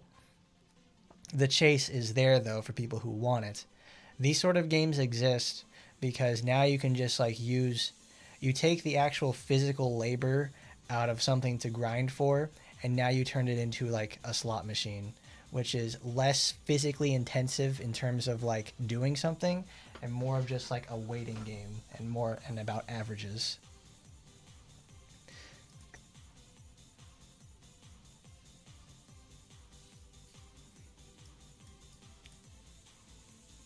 That's like the whole more or less problem with these in the first place, is that it takes like power is not more or less determined by how much work you've done. It's about how much time you've spent, and in some cases also how much currency you've put into there and gotten back.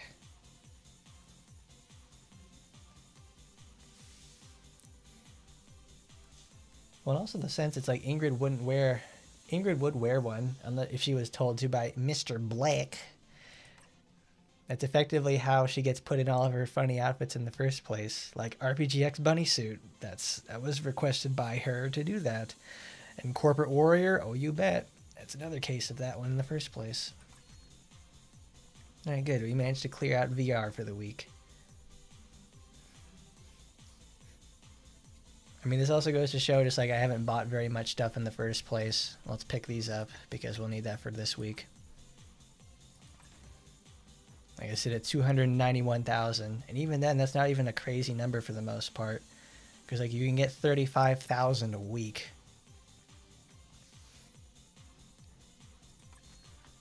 Because we're about to have Spider next week, and after that is I think Kenaloa, yeah.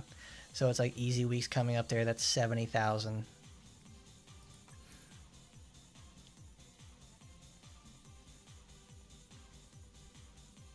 Well, I mean, I don't have. It's like 311 is very good. It's very I just have it all sit there and ready. It's sitting pretty for the most part. Because it's like if somebody gets a VR weapon, I'll be able to at least pick up 2 copies when it releases. So if someone if they want to put in new VR weapons, it's like we can take a look for them for the most part. Where is it? Oh, that's right, we already did this one. We already cleared those last week. Let's do our special needs mode. No, I want to play Asagi. I want to play Subway Surfers with Asagi. Where's our new Asagi outfit? They're already putting out a new ASMR CD with her and Oboro. I want more Asagi costumes, damn it. She hasn't gotten one in like over a year at this point. I know I'm being greedy. I know I am. There are plenty of other characters that need costumes too, but it's like, if there was ever a time for them to release something like that, it should be now, when the game has a tumultuous event like it's had recently in the last month and a half.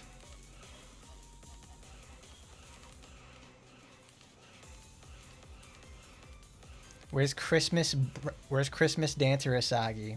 Let's get that in the game. That sounds like something that's a bad situation, break glass type of costume pack right there. It's like, yeah, I'll fucking buy that. Because it's Asagi. I gotta have everything for her.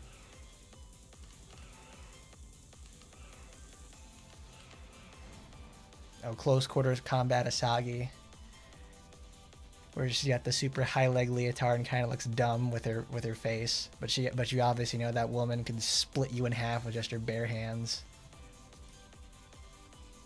Because I haven't done much with these in the first place, because it's I've already done them. What more could I do? Because when I pick these up, most of them are just gonna go straight into the exchange facility, because I do not have enough for those. Because this is stuff from like the very beginning of the game. Oh, Mary. Well, let's get a couple of these going. Like, I don't need to do the story again. Let's see. Oh yeah, Asuka's outfit is out. So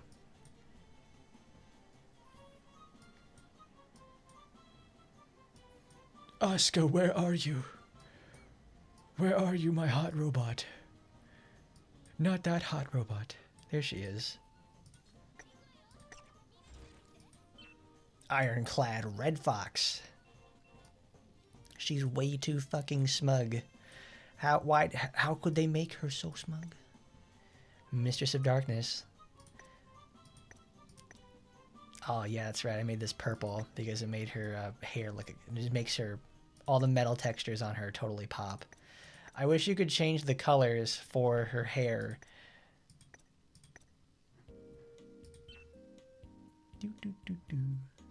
Oh, cool. I still have all those equipped to her in the first place. My favorite. Serpent of Carnage. We'll use her.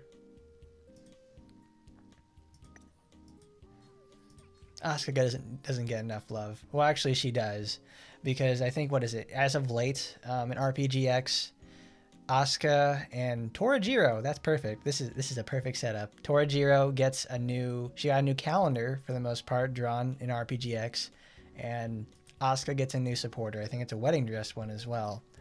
What a very fitting situation for her.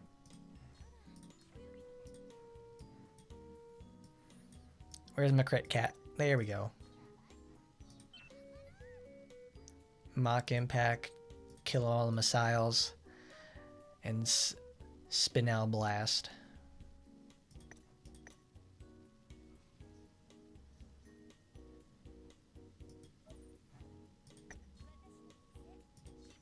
Oh, we already have Dust Cyclone.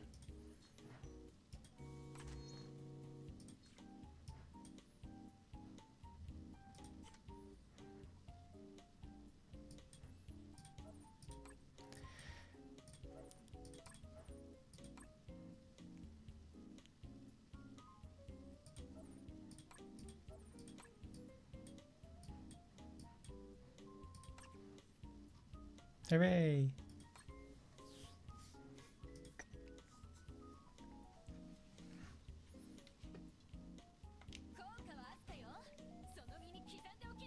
Oh, I remember this. This is all the way at the beginning of the game.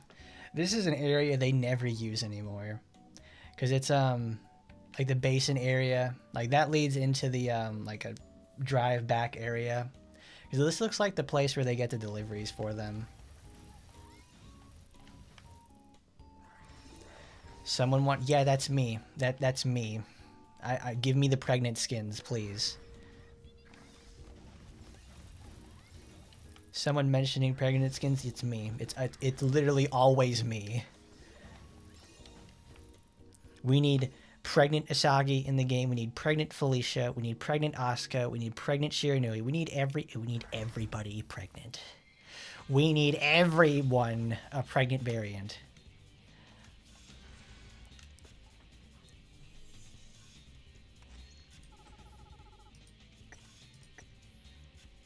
Because goddammit, we need them. It has to be in the game.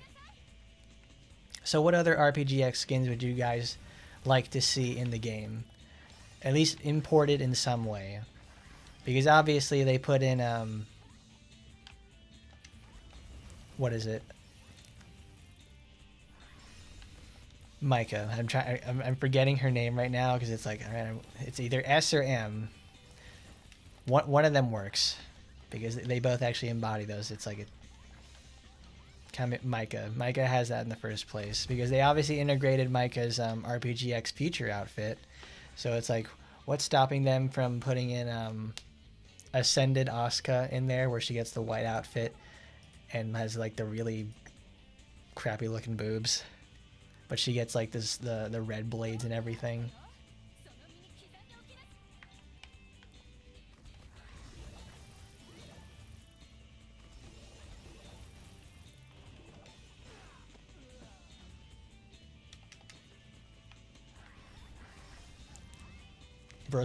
Is bro making a Juno reference in 2025?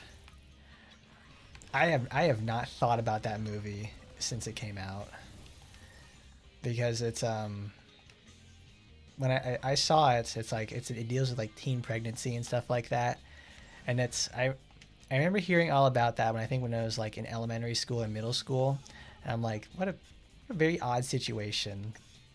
It's like, how is this such a big deal? It's like, oh yeah, it's about pregnancy. I guess it shows when like when you're a young impressionable child and you don't understand what's going on with that.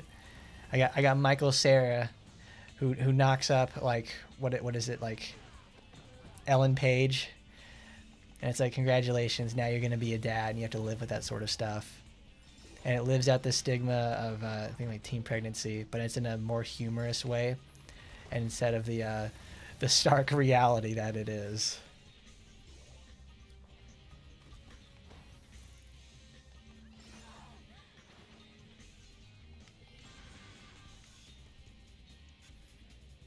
Why Timeverse? That's exactly how Mafia works. Like the pregnant variant of Asagi with that one, where she looks like with the Mafia outfit. Because I think that's the same set from that one where we got pregnant Felicia one with her Tommy gun.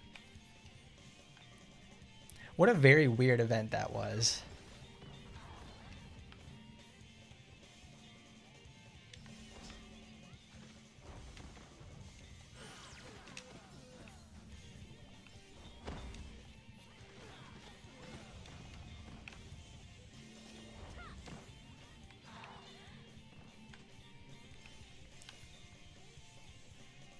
Are we gonna have the Mori event now with that? It's just like, who is the father?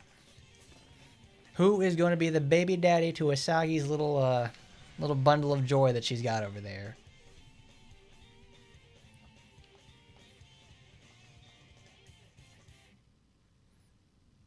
I knew this because it's like, as soon as I saw it's like, oh, we're talking about Asagi, because this is the first event in the game ever. So this is when they still use 3D models and they animated things in it. I miss this so much. Because I know it takes like less time for them to do that in the game. I'm like,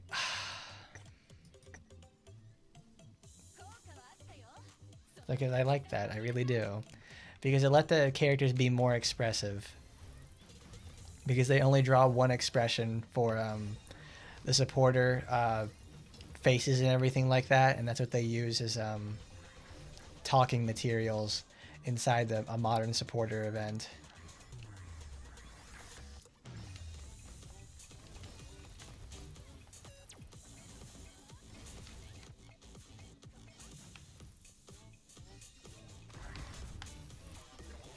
I swear, every time I look over like OBS or something, and I see the dropped frames segment increase by like 2,000, every time I look over at it, it's like, what the fuck is going on? That it like keeps increasing so much.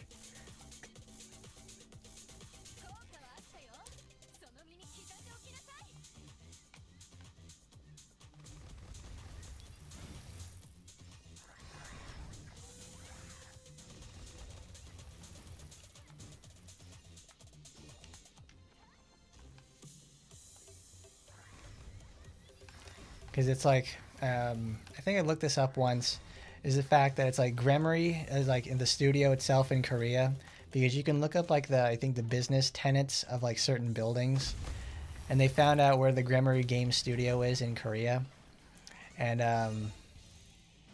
well, in South Korea, they found out where I was in South Korea, and you get to see like the reported revenue of that business on at the building, and you get to see how many employees are like as of reporting, because I think it was like it was a few years old, but at that time it said they had 7 people working at the Gremory Games office in that building.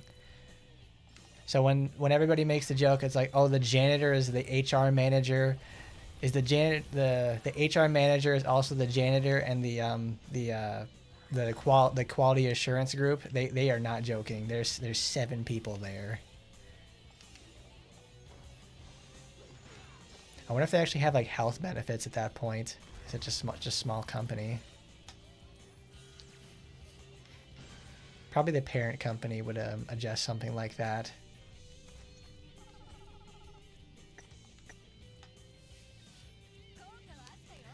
So it makes me, so whenever I say like the 7 people, it makes a lot of sense, because it's like it's just enough people who is like, they have enough people on the coding team to do all the heavy lifting and move all the resources around.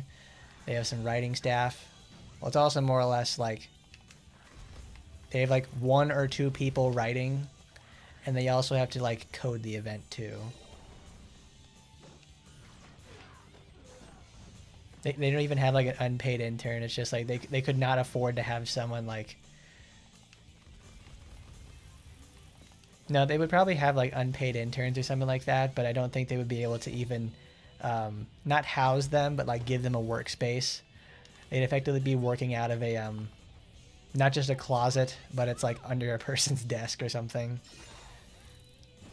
Yeah, that would be the Taimanin way.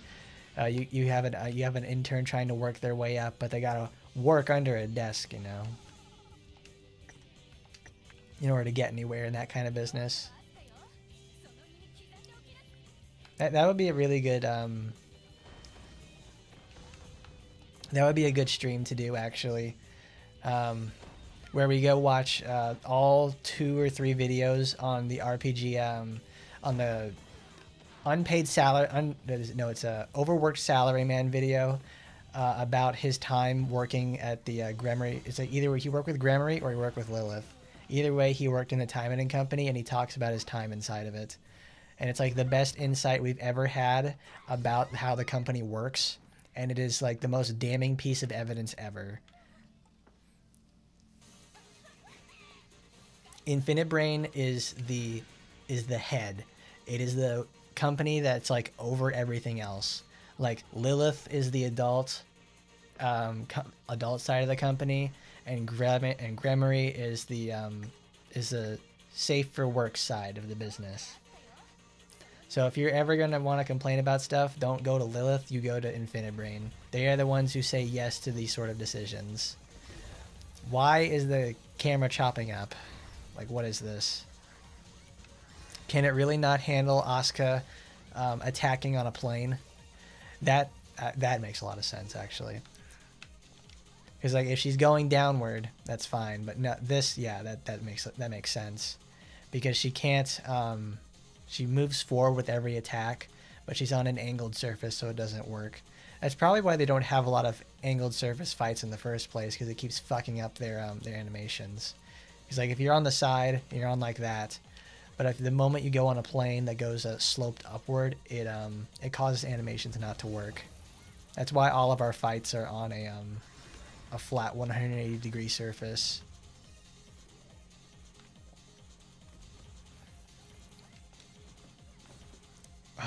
Asuka, please. Ooh.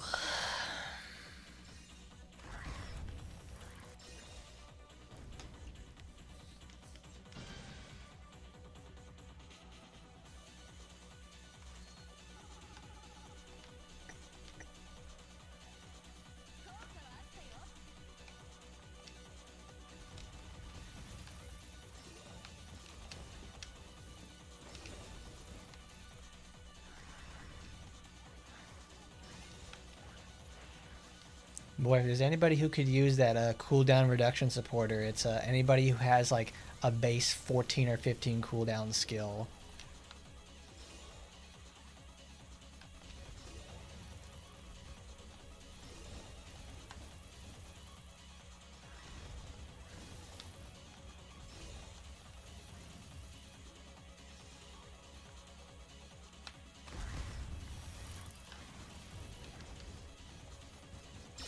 Because we certainly do like to talk about how, oh man, the game is like, I wish they would do more with it or whatever. But to some degree, I kind of like that it has the niche feeling about it, to the sort of niche situation behind it, because it makes it like, the more people it gets, obviously it's like they need to hire more people because they're being quote unquote successful and need the help. So it's like, if it's doing that kind of successful numbers behind it, it makes me wonder, it's like, with success comes attention, and that becomes new faces and new eyes to the area, and they will obviously be slamming the shit out of this game because of its past and the look of the characters too. Because I certainly would not like those sort of unsavory types on the game, because it would cause even more problems than what we have right now.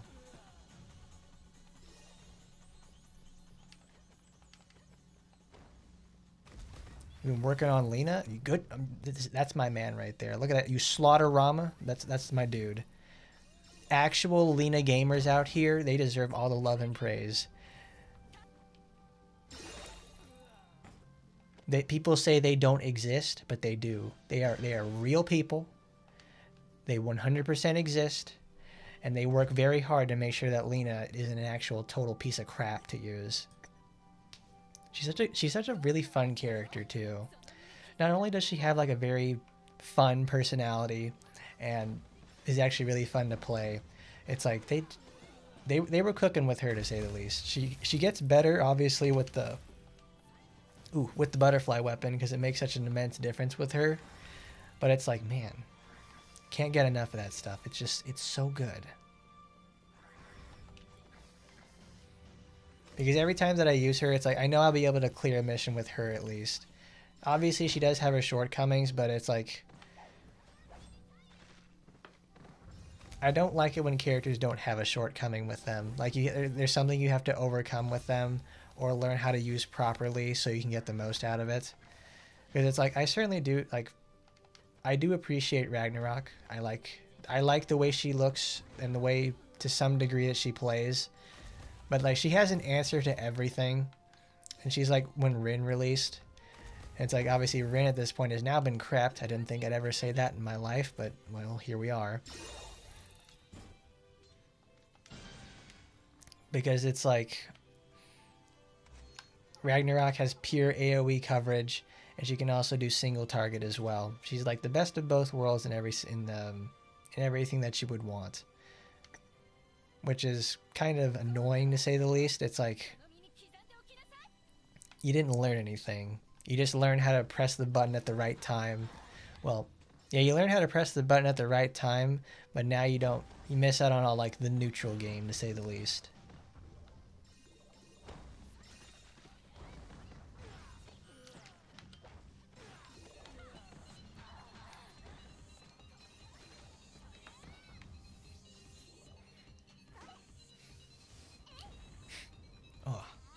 Man's rotation is Lena, Micah, and Nagi. She's prime wife, and well, Nagi's prime wife material. Oh my god, the man is way too based for this world.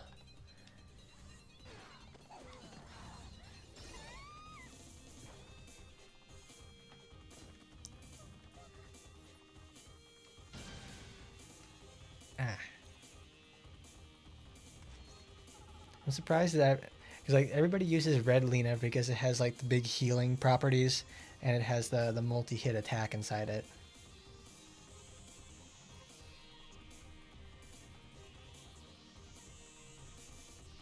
See, the thing is, I never gotten any sort of like massive big super weapons for Nagi. I never got her big boss killer stuff, so I missed out on that for the most part.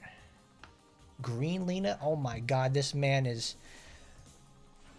legitimately, he's too crazy. He's too crazy. Get Sora's renewal weapon with 50 gacha coins, or wait for Lan Xiang's release weapon. Here's the thing though, both of them are going to be permanent pool, and if like the ultimate weapon vouchers that we get every once in a while, you're going to be able to ticket both of those. So it's like, it's like, I don't know. I don't know what Lan Xiang's release weapons are going to be, because obviously she has a new weapon tier. She has a Momochi weapon, and she's going to have her gacha signature weapon. I don't know what that's going to be yet, so I don't even know if it's going to be worth rolling for, because I can guarantee you this much. I always do the same thing every time, unless their package weapon just breaks the back out of everything in the world. It's going to be like Lan Xiang's weapon is going to be like We'll see. Because every time that I start off those characters, I roll for a 5/5 SR weapon. I pick up a 5/5 arena weapon, and I start going to work to see how these things work, how this character is supposed to function. That's all I do for like the first like 2 days. Theories on who the next renewal character is. It honestly could be anybody because it's like. I gotta go to the bathroom. Hang on.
I needed that.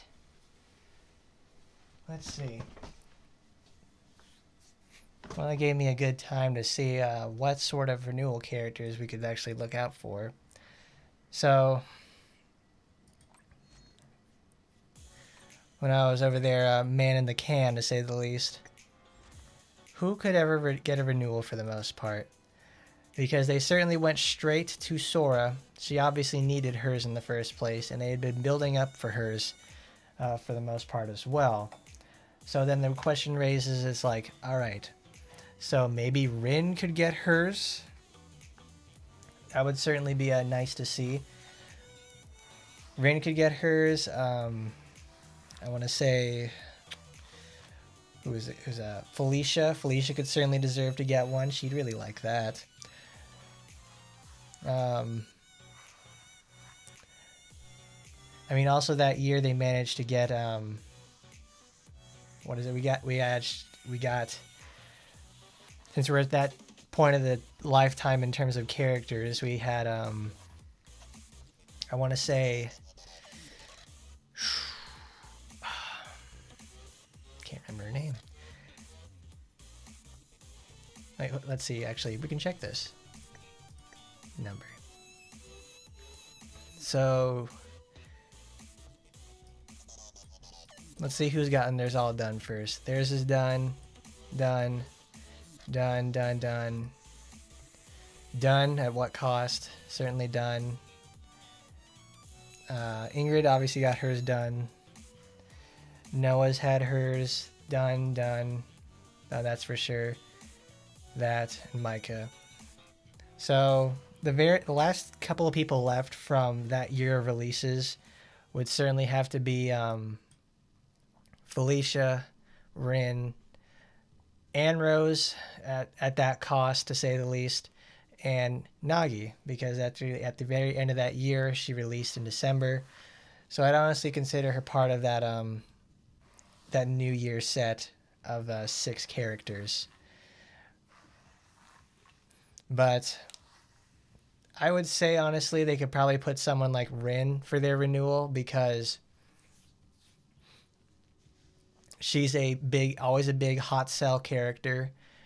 God damn it! Of course the internet's always crapping out when they need to explain something. Because I imagine Rin would be like the best bet for getting a renewal, because she certainly would deserve to need one. Because she's always maintained the problem of her basic string is covers a huge area, but it takes so long to wind up. It's like Shiranui in that aspect, in that like you're waiting for it to just do it, and then you're barely even going to use it in the first place because you have to dodge out of it because it takes so long.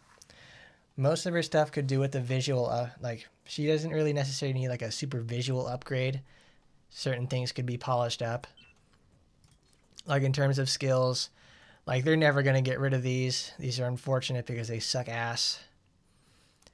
She needs to apply her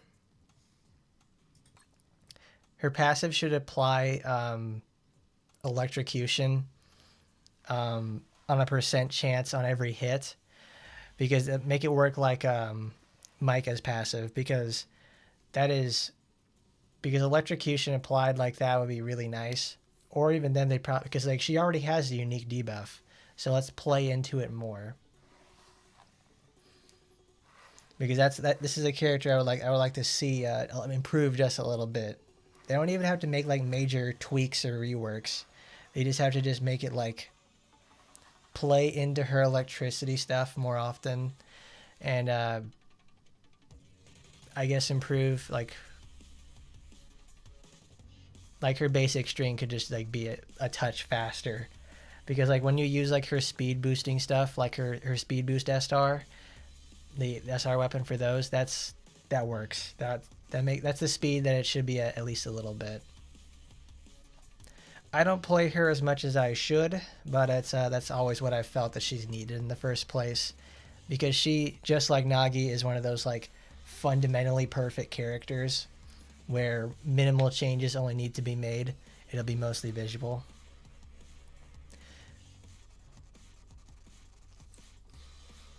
Because like with Sora's, all they did was just like have all the animation recoveries with her, and it made her like a super fun character, and they obviously gave her a unique debuff.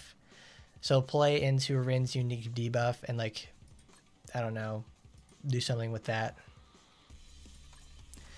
But it's like, yeah, Nagi doesn't need too much tweaking, to say the least, because all of her stuff is designed inherently to be like a risk reward scenario. And even then she can just make it all back. Like Storm Dance's recovery is like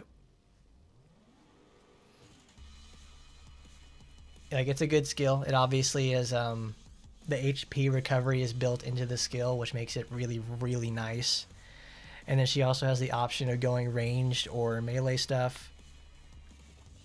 I mean, if anything, it's like I'd like them to change Stormbringer, because it's this certainly could do with being faster in general. I think actually her limited package addressed that in the first place. But Flutter, that she could like probably just make this like both of these 10%, make Stormbringer 20% faster, and make Momochi the Flutter. Like the Flutter skill right here could actually just do with having what do they call it? Being slightly faster, and change the stuff there in the first place. Because like my biggest gripe about it is that she pushes the enemy forward, like no, not forward. She pushes them back. And if like the enemy is armored in any capacity, ooh, they just walk out of the explosion radius for the blade slashes. So it just kind of falls off a little bit there. Because I like using Scorpion a lot. This is like my favorite thing to use on her in the first place, because it comes out super fast, and it does a shitload of damage. It also makes her faster in general, so it's really self-serving. Other than that though, it's like this doesn't need to be touched. They could probably do some more stuff with Moonshade, because it's by itself it just feels kind of lackluster. Because it's a main slotted skill that it either buffs her or just does more damage, or it either debuffs the enemy as well.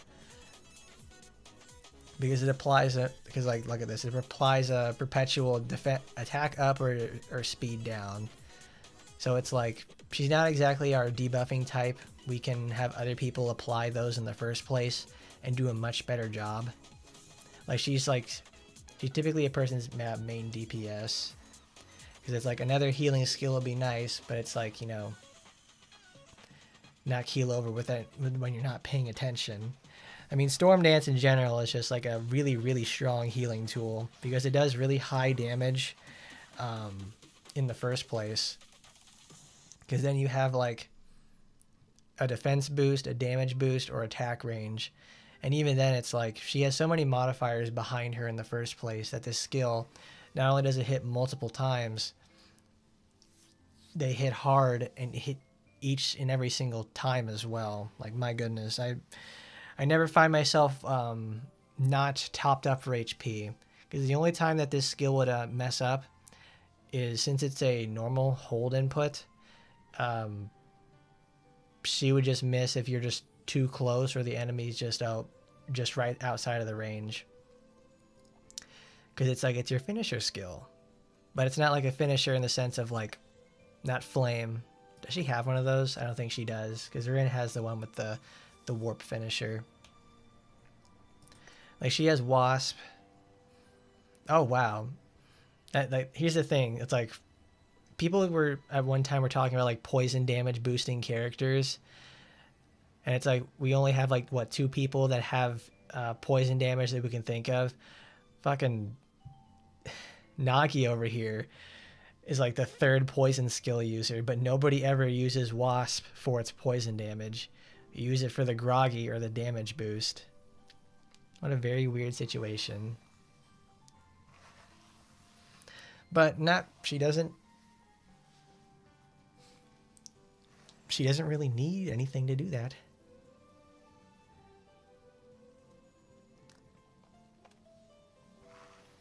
hold space while moving attack, and then Storm Dance, so you have to literally stop and hold it. Because it's supposed to be like, oh, you integrate it and like you do your regular basic chain, and then you finish off with Storm Dance. That doesn't really work when you used her ranged counterpart, because the blades are like Asuka's, where they fly for like 1,000,000 miles and pierce.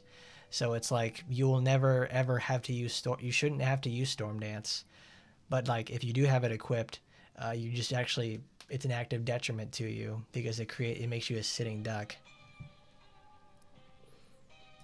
That's why I use it with Mirage Strike.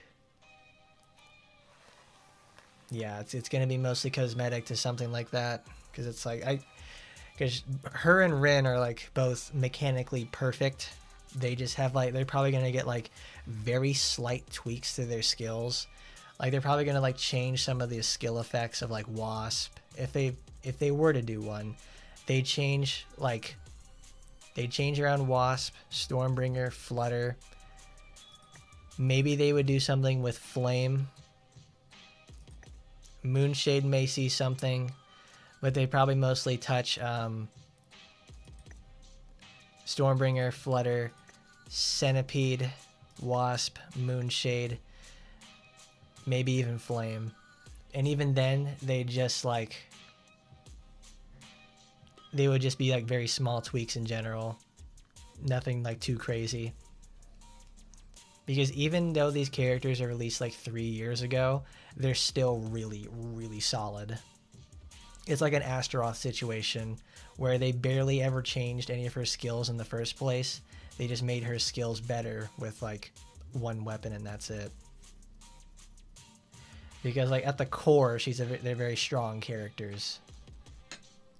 Yeah, don't use if you're not gonna use, don't use Storm Dance with Wind Blades, because the whole thing with like Momochi sword style is the sword beams and piercing your enemies. Because if you need to get in that close with Storm Dance, you're probably gonna get overrun at that point.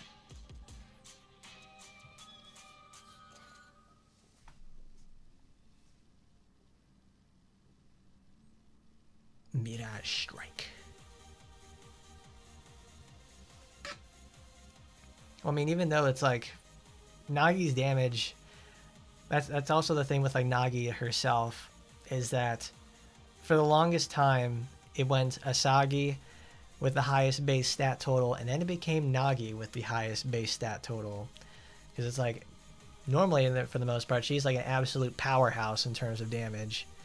Well, actually, like, I don't know, it's been years, but it's like a 4698 at 81, and let's compare it to the highest attack person in the game currently, which is Spinel. Where is she? I can't find the robot. There she is. Gomen Asai partner. Like at 81, 54, 82. Like all characters released after like a certain point, and like I think in the last 1.5 years, have minimum like 4600 attack. Let's take a look at Francis. Like there, she's at 4600 as well. And that's not exactly a fair comparison. And then we have Rinko. She's at 4900. So she didn't exactly have like the highest attack, but she knew how to be like, she's a more technical fighter to say the least.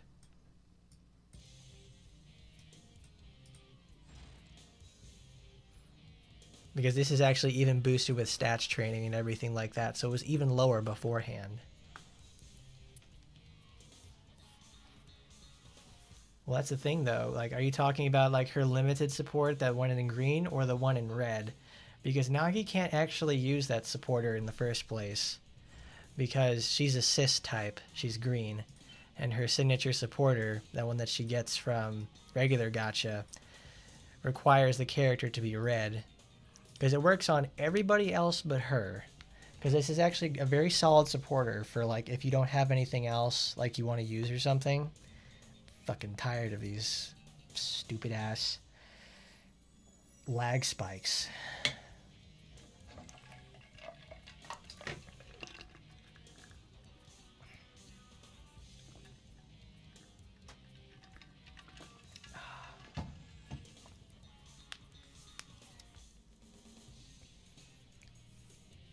Because like, yeah, go check that yourself, because If you've been using red Nagi on Nagi herself, you have gotten zero benefit out of it.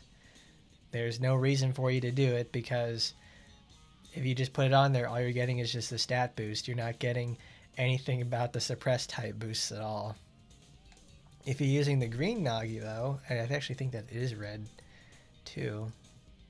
Yeah, her other supporter is red as well, but she actually gets use out of it because it gives her a speed boost, and obviously if you want to use her range stuff, it gives her a defense boost as well. Because if you put this in the main slot, it's like increases skill damage of allied assist type characters by 16 to 32. No, it's a 16% because I already maxed it out, which is nice because that means it actually works on her in the first place. Because I remember correctly, her sword itself, there it is, Tatari Katana, it makes Stormbringer faster. That means they probably won't make Stormbringer like have oh, see, there you go. See, it pays to read. Reading is fundamental. That way you can actually get a use out of your supporters. Now she's going to be stronger than ever. Now you know. Because, like, this, I got 2 copies of this. This is fine. This is fine and dandy. Because, like, we were talking about Stormbringer and it needs to be faster. Well, guess what? They're probably not, if they ever give her a renewal, they probably would never give her a boost to Stormbringer. Because it's, well, I don't know. They probably could give it like a 15%, like, just make it faster innately. Because the Stormbringer boost from Tatari Katana at least, is like, alright, there you go. It makes it faster by 30% innately. And makes the range attack do more damage. And then it makes her normals be even stronger as well. Because this is from the Bodyguard event when she got it in the first place. Gives her the really cool outfit. Momochi go Nago. Give her, yeah, because it's like, there it is. Evil Bodyguard. Because I got it in green. Because it was like, congratulations. Because like, Bodyguard Nagi is the bane of everybody's existence. Because it comes with, because you always fight her when she always has Momochi sword style equipped. Stormbringer.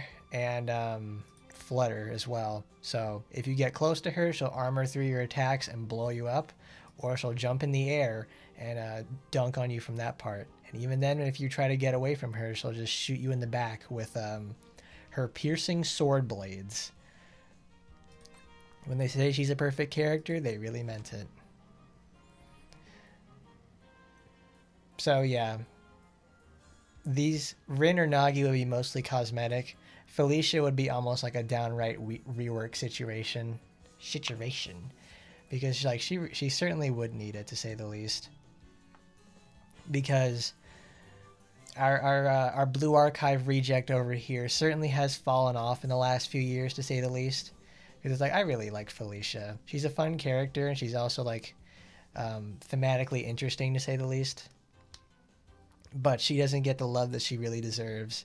Because the most pertinent aspect about Felicia that people remember or really talk about is the fact that she has one of the most important supporters in the game for assist characters. That is the legacy that she leaves.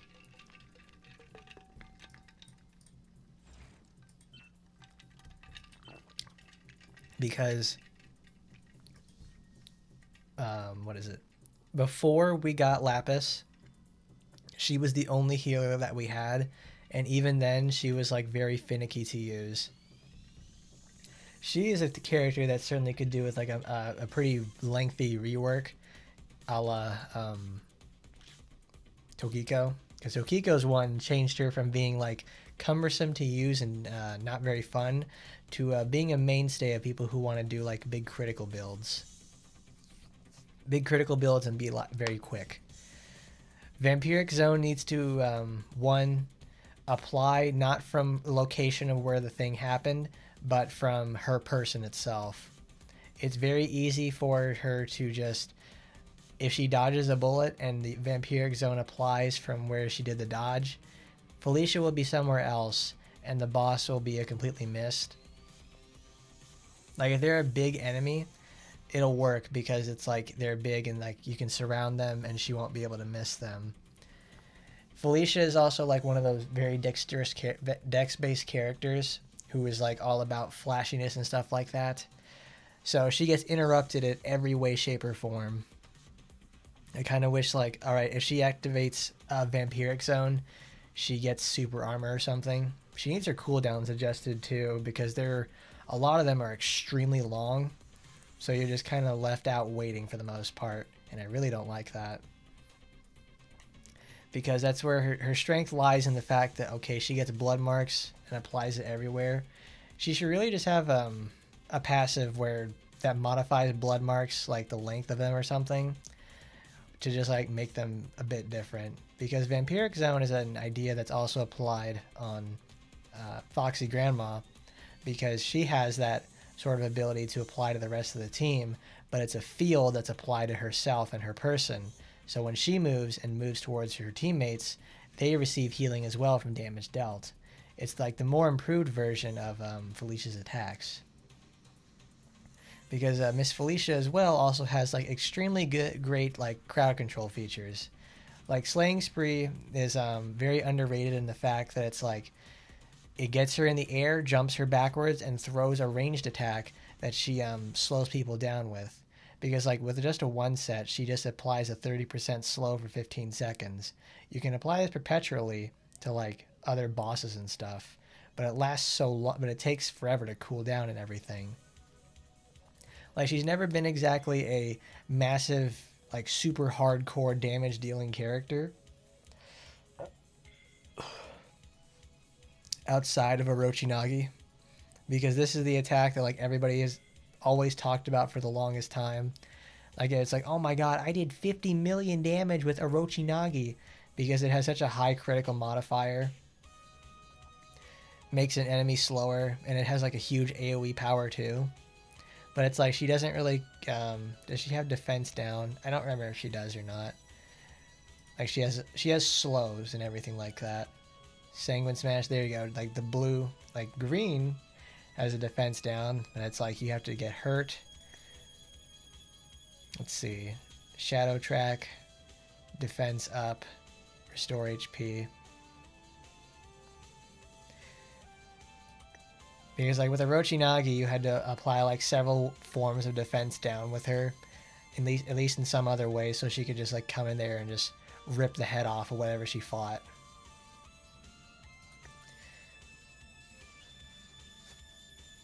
See, I'm glad. It's like, there you go, Slaughter. It's like reading is fundamental. That way you get the best out of your girls in every way, shape, or form. Well, if Felicia, I'd like to see Felicia to get a rework. Because if there's anybody who needs it, it's her.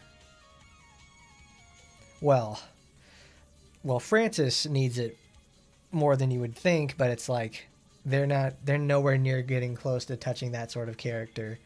And obviously, like, all right, we gave her limited package. There we go. Congratulations, now your character sucks just a little less. Please make sure you pay up.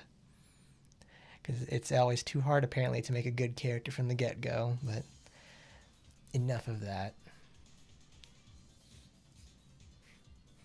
Spinel is not a support. If you mean like support type, like blue, Spinel is not actually blue. Spinel is red. Let's take a look at Spinel. Like Spinel herself is a red demon, so she is not a support character. And if you mean support as like helping other teammates, her only way of helping her team is making them do more damage and go faster.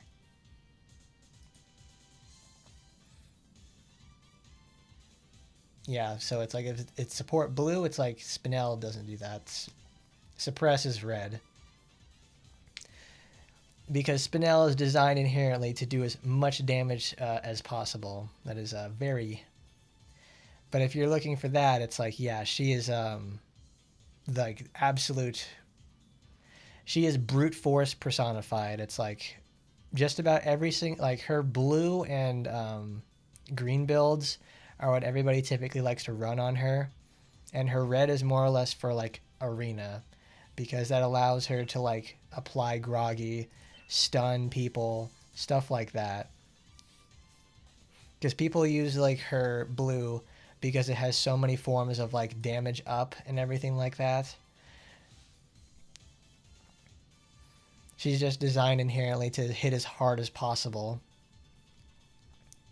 Like she has like zero, no, she doesn't have healing. Like she has 0 healing, so it's like you're supposed to pair her with like Lapis, or you just overwhelm the enemy with pure power. Like if you like, she's very fun for that aspect, because they were honestly like they were cooking pretty good with her, because boy howdy does she hit she hits so hard. Like today we even used her for like Total War because I don't have the Sora setup made for it yet. And even then I made the most damage I've made in a long time with Spinel, because it's like we made some changes and then it's like bam, we went off the fucking planet with her. Because all she does is like, she's effectively supposed to be like the upgrade to Murasaki, where you lose a lot of armor on your attacks. Like you don't have like as much hard armor that Murasaki has. You have like, but you have a lot of softer armor. You know what I mean? Like you won't get truly interrupted by like, you know, Jimbo Bandy over here with like his gunshot fire during your attacks, or like a small swipe. It takes big enemies or boss characters to get you knocked out of your animations now. But at the cost of like not getting the super hard armor like Murasaki has, you get faster skills, more ways to buff yourself, and the team as well. She's inherently designed to be like a replacement for this, because she works in just about every situation she's in. She just needs somebody to protect her, or you get good as a player and make it so you have you dodge stuff more frequently, plan your attacks a little better, and make them coincide with their buffs to get the most out of them. Because the end game for Action Taimanin isn't so much like, I did this, I climbed a whole bunch of tower stuff and like, and do 1,000,000 points in VR, and like I'm a total killer over there, and then fucking Total War. No, the real end of the game is getting 10 stacks of Frenzy and keeping it. That is the real end game right there. Because when you go to Spider or something where she's super duper effective there, you it is a fight to make sure you keep all 10 stacks. Not because it's like it's a super hard thing to do.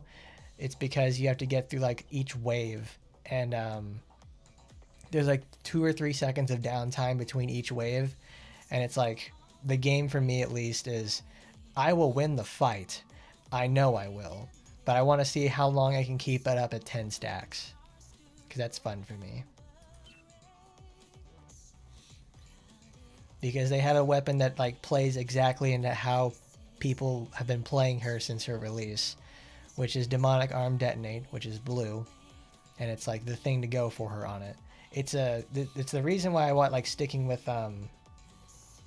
Spinel so much, is because this weapon is from VR. You get that just by waiting and playing the game. That's it. It's not like Sora's weapon, where it does more damage, but it's actually much harder to acquire. Does Asuka have a good red build? I think, well, actually, her red build is pretty much like what everybody uses on her for the most part, because it's the only thing that does damage. Dream with you. I have to skip that one, because that gets copyright claimed. Where are you, hot robot? There you are.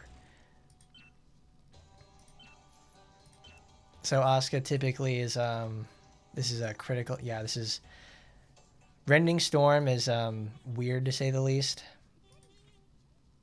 There's Dust Cyclone.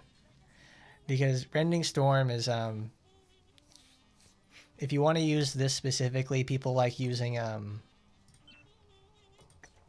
it's a very old limited but you have what is it called?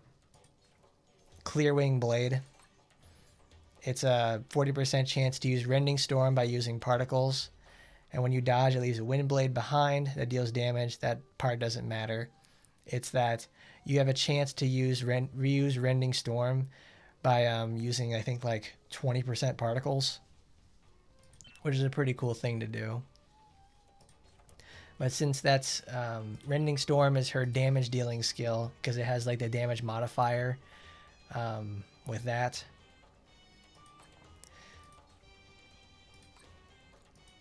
People usually just use like Kill 'em all missiles because they want to use like, well, they won't use Kill 'em missiles because on that they'll use it for what is it? It's not dust. It's not Spiral Blast. They usually take all of their damage components and put them together,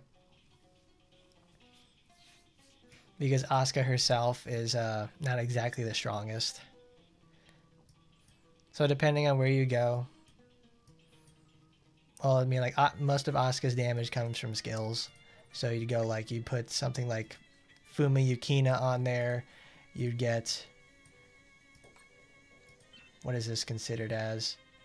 Melee damage.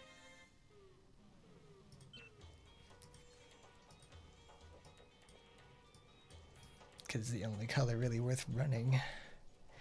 You'd also actually use her White Feather Supporter because it actually gives her a gigantic boost in damage because it's specifically designed for her. If you don't have that though, you could always go the classic Stella, 30% damage.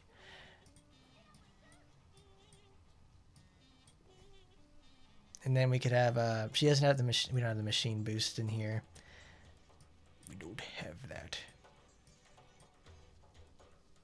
Now you could use Nagi on Asuka because Asuka is suppressed as well, so she get a benefit out of that.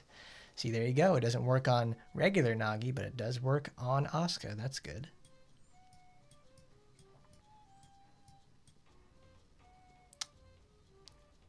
There it is. And the Nasemai, because it's like, that's a free supporter, because it's a general pool that you'd be able to just pull over time. It's a nice one too, because it's like the second supporter in the game that has healing boost in red.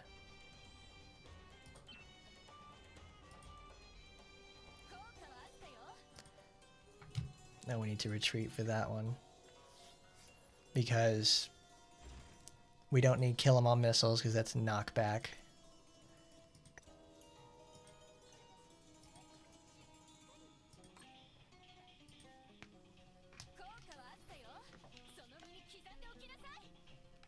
People don't usually use red for Yukikaze. Well, they do if they want to do something with like White Feather armor destruction builds. I don't use Yukikaze either, so I don't really know much about her.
Cool.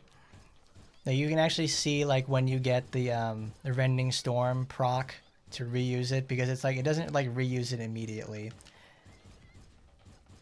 Like it won't like use it twice in a situation like that. It'll just show off like your cooldown will be instantly refreshed, so you can use it twice if you really wanted to. But even then, I have it like maxed out like this, and it's a 40% proc. so it takes like forever and a day to actually see it in action. Like, we've been going for a solid like minute now, like a minute and a half, and I've only had it proc like, that's 1, 2, 3, okay, 4. That's 4. So I've had at least a total of 7 procs in the last almost 2 minutes.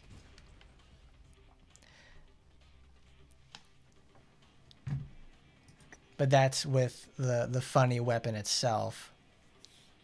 I don't have any of the fancy Magatamas equipped to it either. So if you wanted to use something else, Serpent of Carnage would be like the thing to use, because it's her only method to heal herself, and it actually does quite good for her. Her renewal weapon, which I don't have, is also another nice feature as well. And also that, what is it?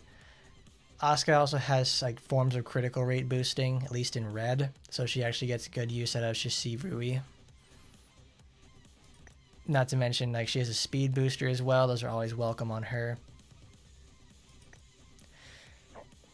Cloudwing Blade. It's actually really nice when you fight Tenkyu 2 and the LWS squad, because Asuka has a piercing property on her attacks, but they're not very good if you're trying to use like her rider kick or something, because the properties, this does not have armor in any capacity, so she has to fly through the air, and anything that's like as tall as her when she goes in the air, like, she at least goes like 1.5 player times the player height, and obviously there are bosses that are taller than this, so she'll get interrupted out of the air and knocked out of it, and you're going to be waiting like 12 seconds for this to come back. It's really, really crappy when this does not complete, because it's one of your main DPS tools. Because outside of this, Mach Impact, it's very good, but it gets better if you have like her renewal weapon. Like, we'll go take a look at that. Because I don't play enough Asuka, so I don't really know too much about that, but I know how her red build works. So at least I know what to do for that one, because she got a renewal many, many, many months ago. Mr. Wonderbear. There it is. Impact Blade. This one's generally forgotten because it's not exactly a real game changer for her, because it makes the explosive power of Mach Punch, Mach Impact, and Bomb Escape, and increases all types of damage of Mach Impact when there's only one enemy. Like, it's designed to be a one-on-one fight type of weapon, but it still kind of sucks, because Mach Impact, oh no, not Mach, I'm thinking of Mach Punch, because Mach Punch is like the one where she sits still, punches, and gives the explosions. That sucks. That still sucks to this day. Mach Impact is the one that's different, where she just slices with her arms and does like 1,000,000 miles an hour with that. That's a really good skill. And the fact that it gives like a boost alone really influences the game, like, you as a player to go towards like green Asuka or anything like that, because they've, in the last, like, in time, like when this came out, there wasn't a lot of green Asuka support, but now that time has passed and green support is there, it is much more beneficial for her to run that.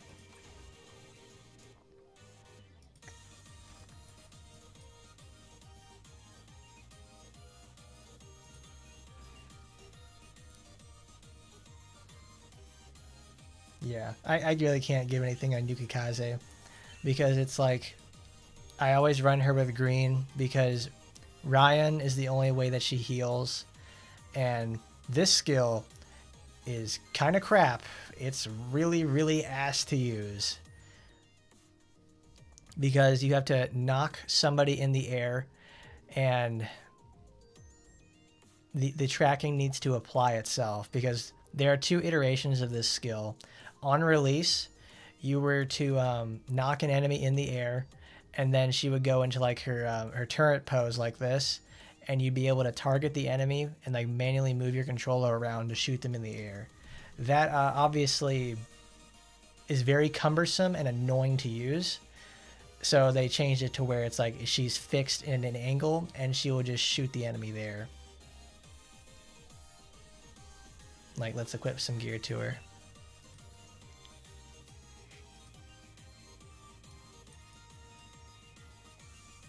What do I want with this? Because she too is a suppressed character. Yeah, with skill, we'll just take stuff up on Asuka.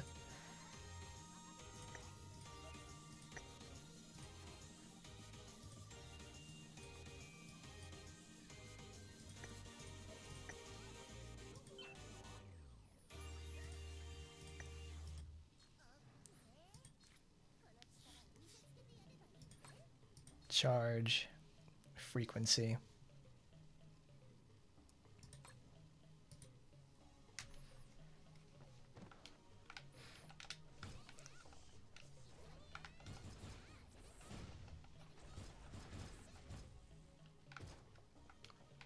Okay. So we need put rarity, boss. Oh, I hate it. I hate it so much. I can't, because the control, like, they're for using a controller, they don't have any like really easing on it. You have to like, there's no increments.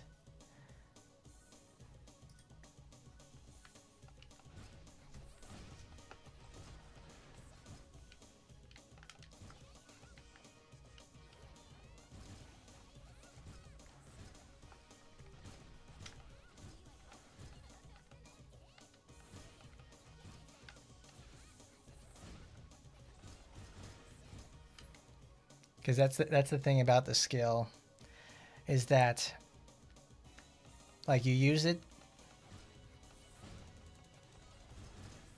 the enemy will fall down, and you will end up missing most of your shots.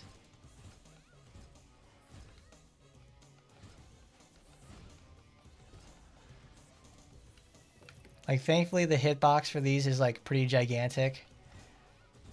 So like you'll get to hit, like if it's a bigger enemy, they'll hit most of your shots. But let's try using it in like normal.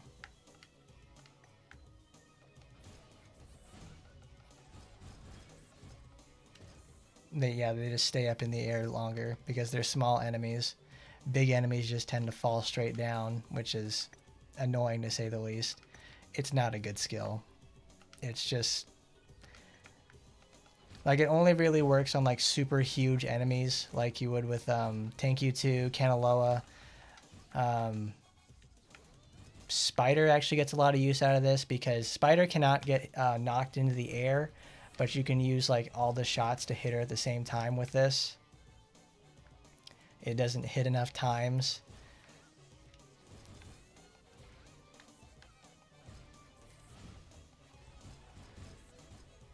Machines are good for this too, but this also forces Yukikaze to sit still, which is annoying to say the least.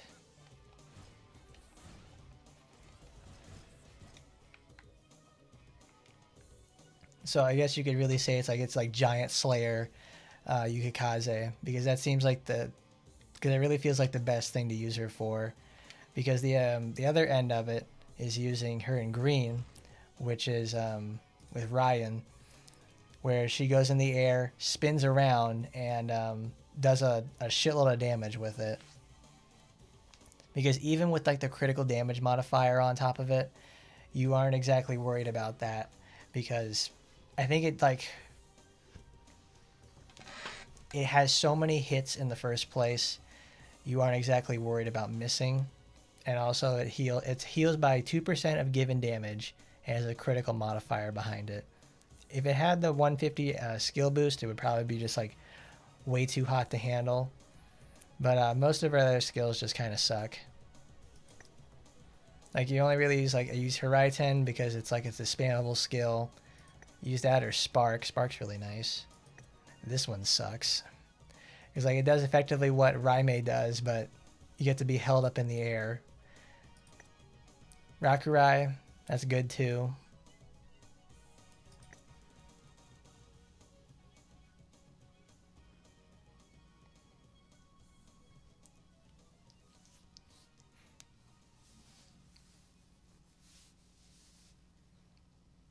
Oh, that's right. She still shoots regardless if the enemy is airborne or not. I think that's what had happened previously if you didn't do it. Because I'm trying to remember, it's like what features of Yukikaze like she has. Because I never use her.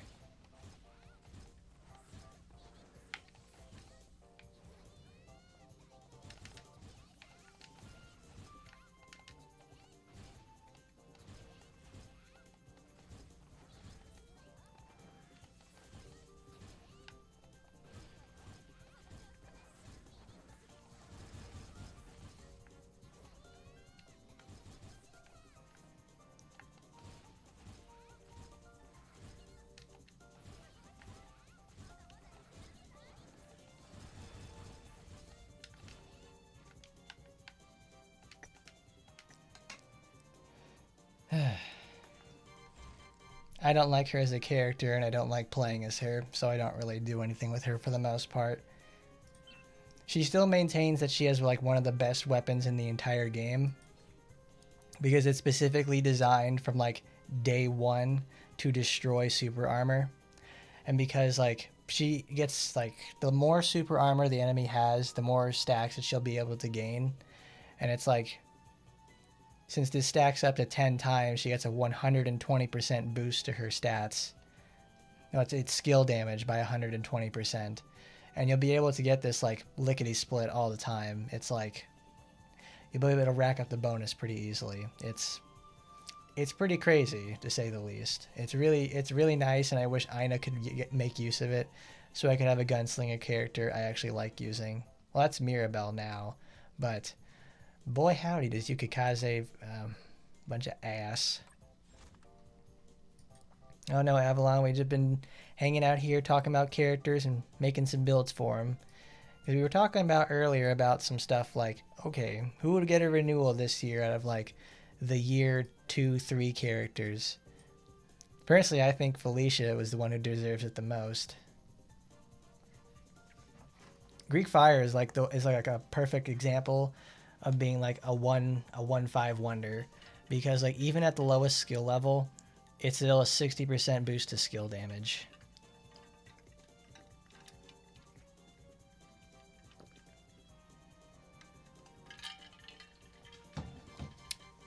Like, I do not like playing as Yukikaze at all. I try to avoid her at all costs.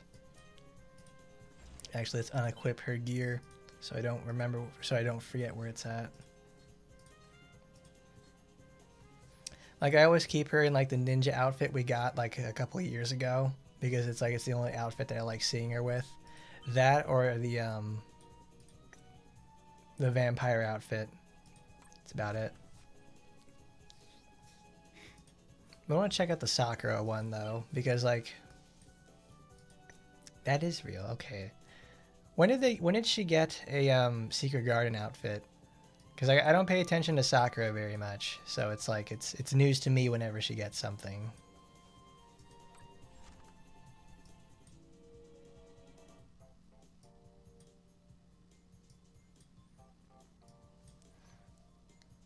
There's not a lot to like about a little Miss Prissy Pants over there. She's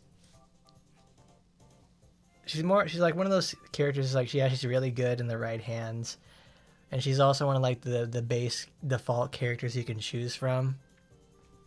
So she's always like she's got to have at least some worth behind her. God, I gotta sneeze. I can feel it. Who can we get?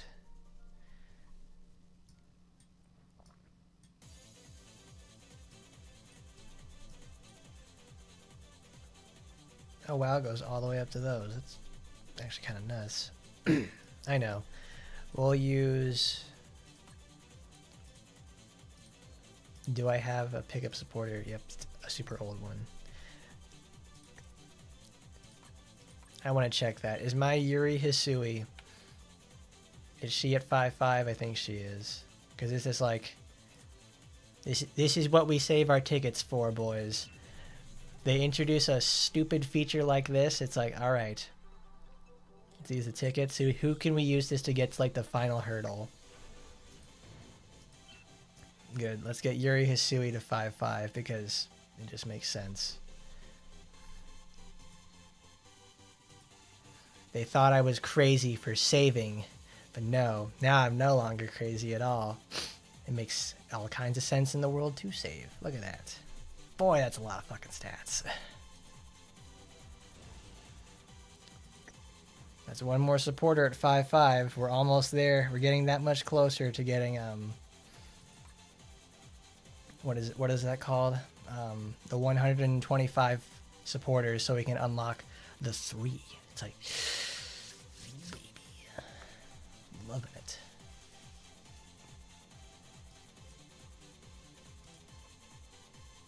That's it. Issei Nodoka is the one that does that. Yeah, this is what I remember. I got the supporter the first time around, and I think I ground up all of like the original copies for this, so I never got it to 5. Because it's an event supporter too. I think they've actually ran it one time and that's it. No, they ran it twice, and I missed it the first time.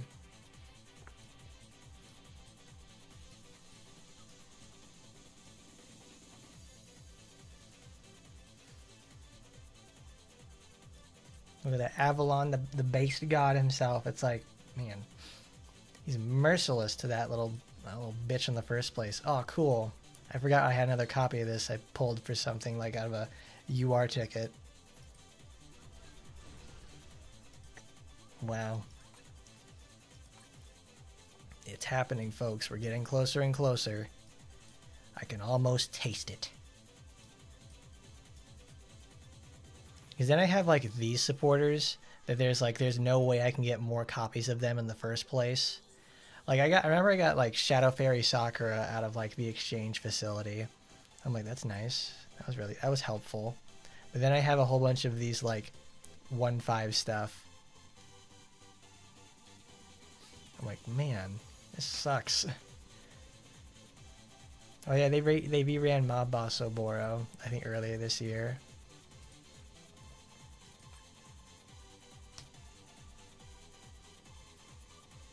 Yeah, I got an Ina today too. Like they gave that supporter out those supporter coupon things. We got Ina today, and I was happy about that because it's like, there we go. It's exchange facility fodder. I can use that. That's it. This is the one for demons, and the B girl was for whatchamacallit, humans. There she is.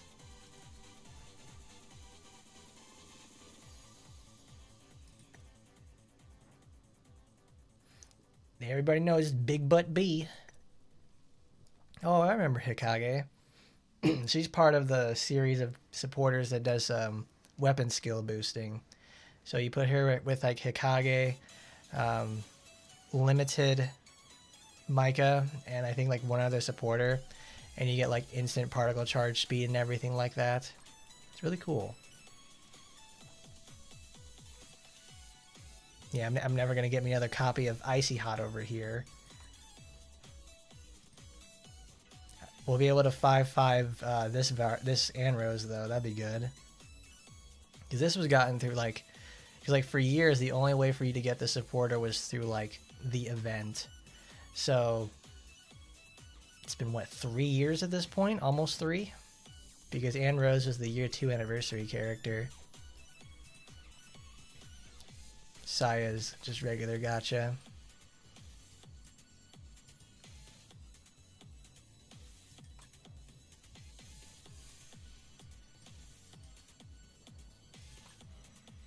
Oh, we already had her in the first place. I can't get another copy of Evil Flower Asuka because that's the one that they gave out for free.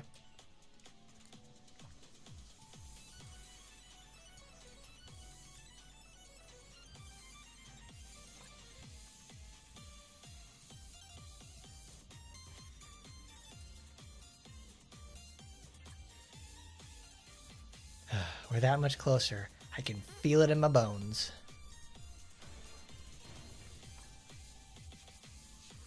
Is Evil Flower Asuka a good supporter? No. No, she's not. She's actually not very good at all. Because she's one of the first characters we ever got one of the first supporters we got that has increased damage of ally machine type characters by % amount. For the longest time, it was debating on like, all right, does it mean ally in itself, like allies plus that you plus allies? And then we found out that it did. So these supporters actually become really valuable. But at 16%, that's like a little bit of, not too much of a boost. It was when we finally started getting 20% and beyond. Like right now we have a Ragnarok that has ally aura boost for humans and demons, which is great. The machine stuff was hard to say because a lot of machine stuff is actually based around defense. So it actually works in the favor of someone like Shisui. Shisui or Emily at least, because it helps them auto easier in terms of like general content. Like Asuka over here is good for like if you put this on Shisui or something, she's gonna be even more invincible than she is already. Like that or Emily, because it increases critical rate of ranged attacks, reduced damage taken by 5.3% by enemies nearby. So depending on the situation, like it either goes from like 5% to like 30%. So it's worth it like that, but it's not worth like aiming for. Typically the supporters that they give for these are either like way too niche for their own good, or they're just kind of crap, which is just a sad state of affairs for them in the first place. Like they want you to buy the package, but they're also giving you out free stuff at the same time, so it kind of like works against itself. Because like they're free, but it's also they're very limiting. They're very limiting to say the least.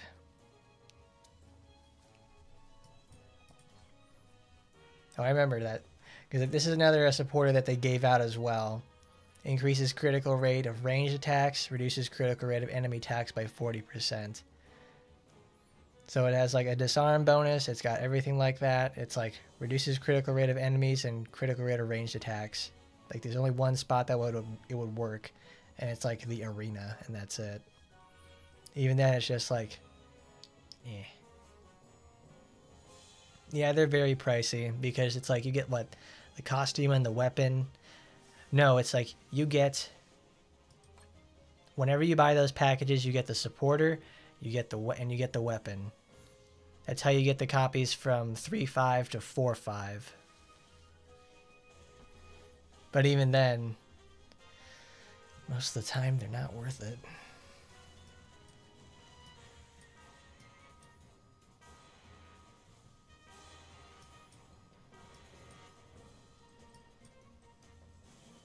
How many am I at now?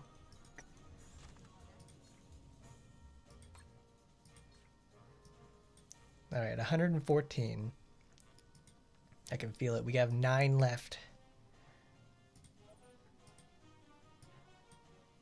Yep. Ooh, I can feel it. By the end of the year, we'll probably have enough to get over there to at least 125. I love it. Ooh, so exciting. All right. I'm running out of steam. I gotta go to work tomorrow. So I think we'll just call it here for the most part. It's getting late. Thank you for coming by, everybody. It was a very good time today. We just got our newsletter, went over some news, and just hung out for a bit. It was a good time all the way around.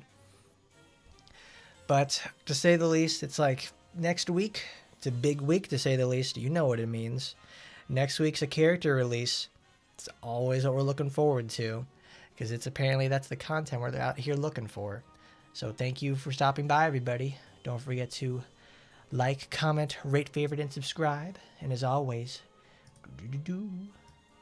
I'll see you next time. Goodbye, everybody.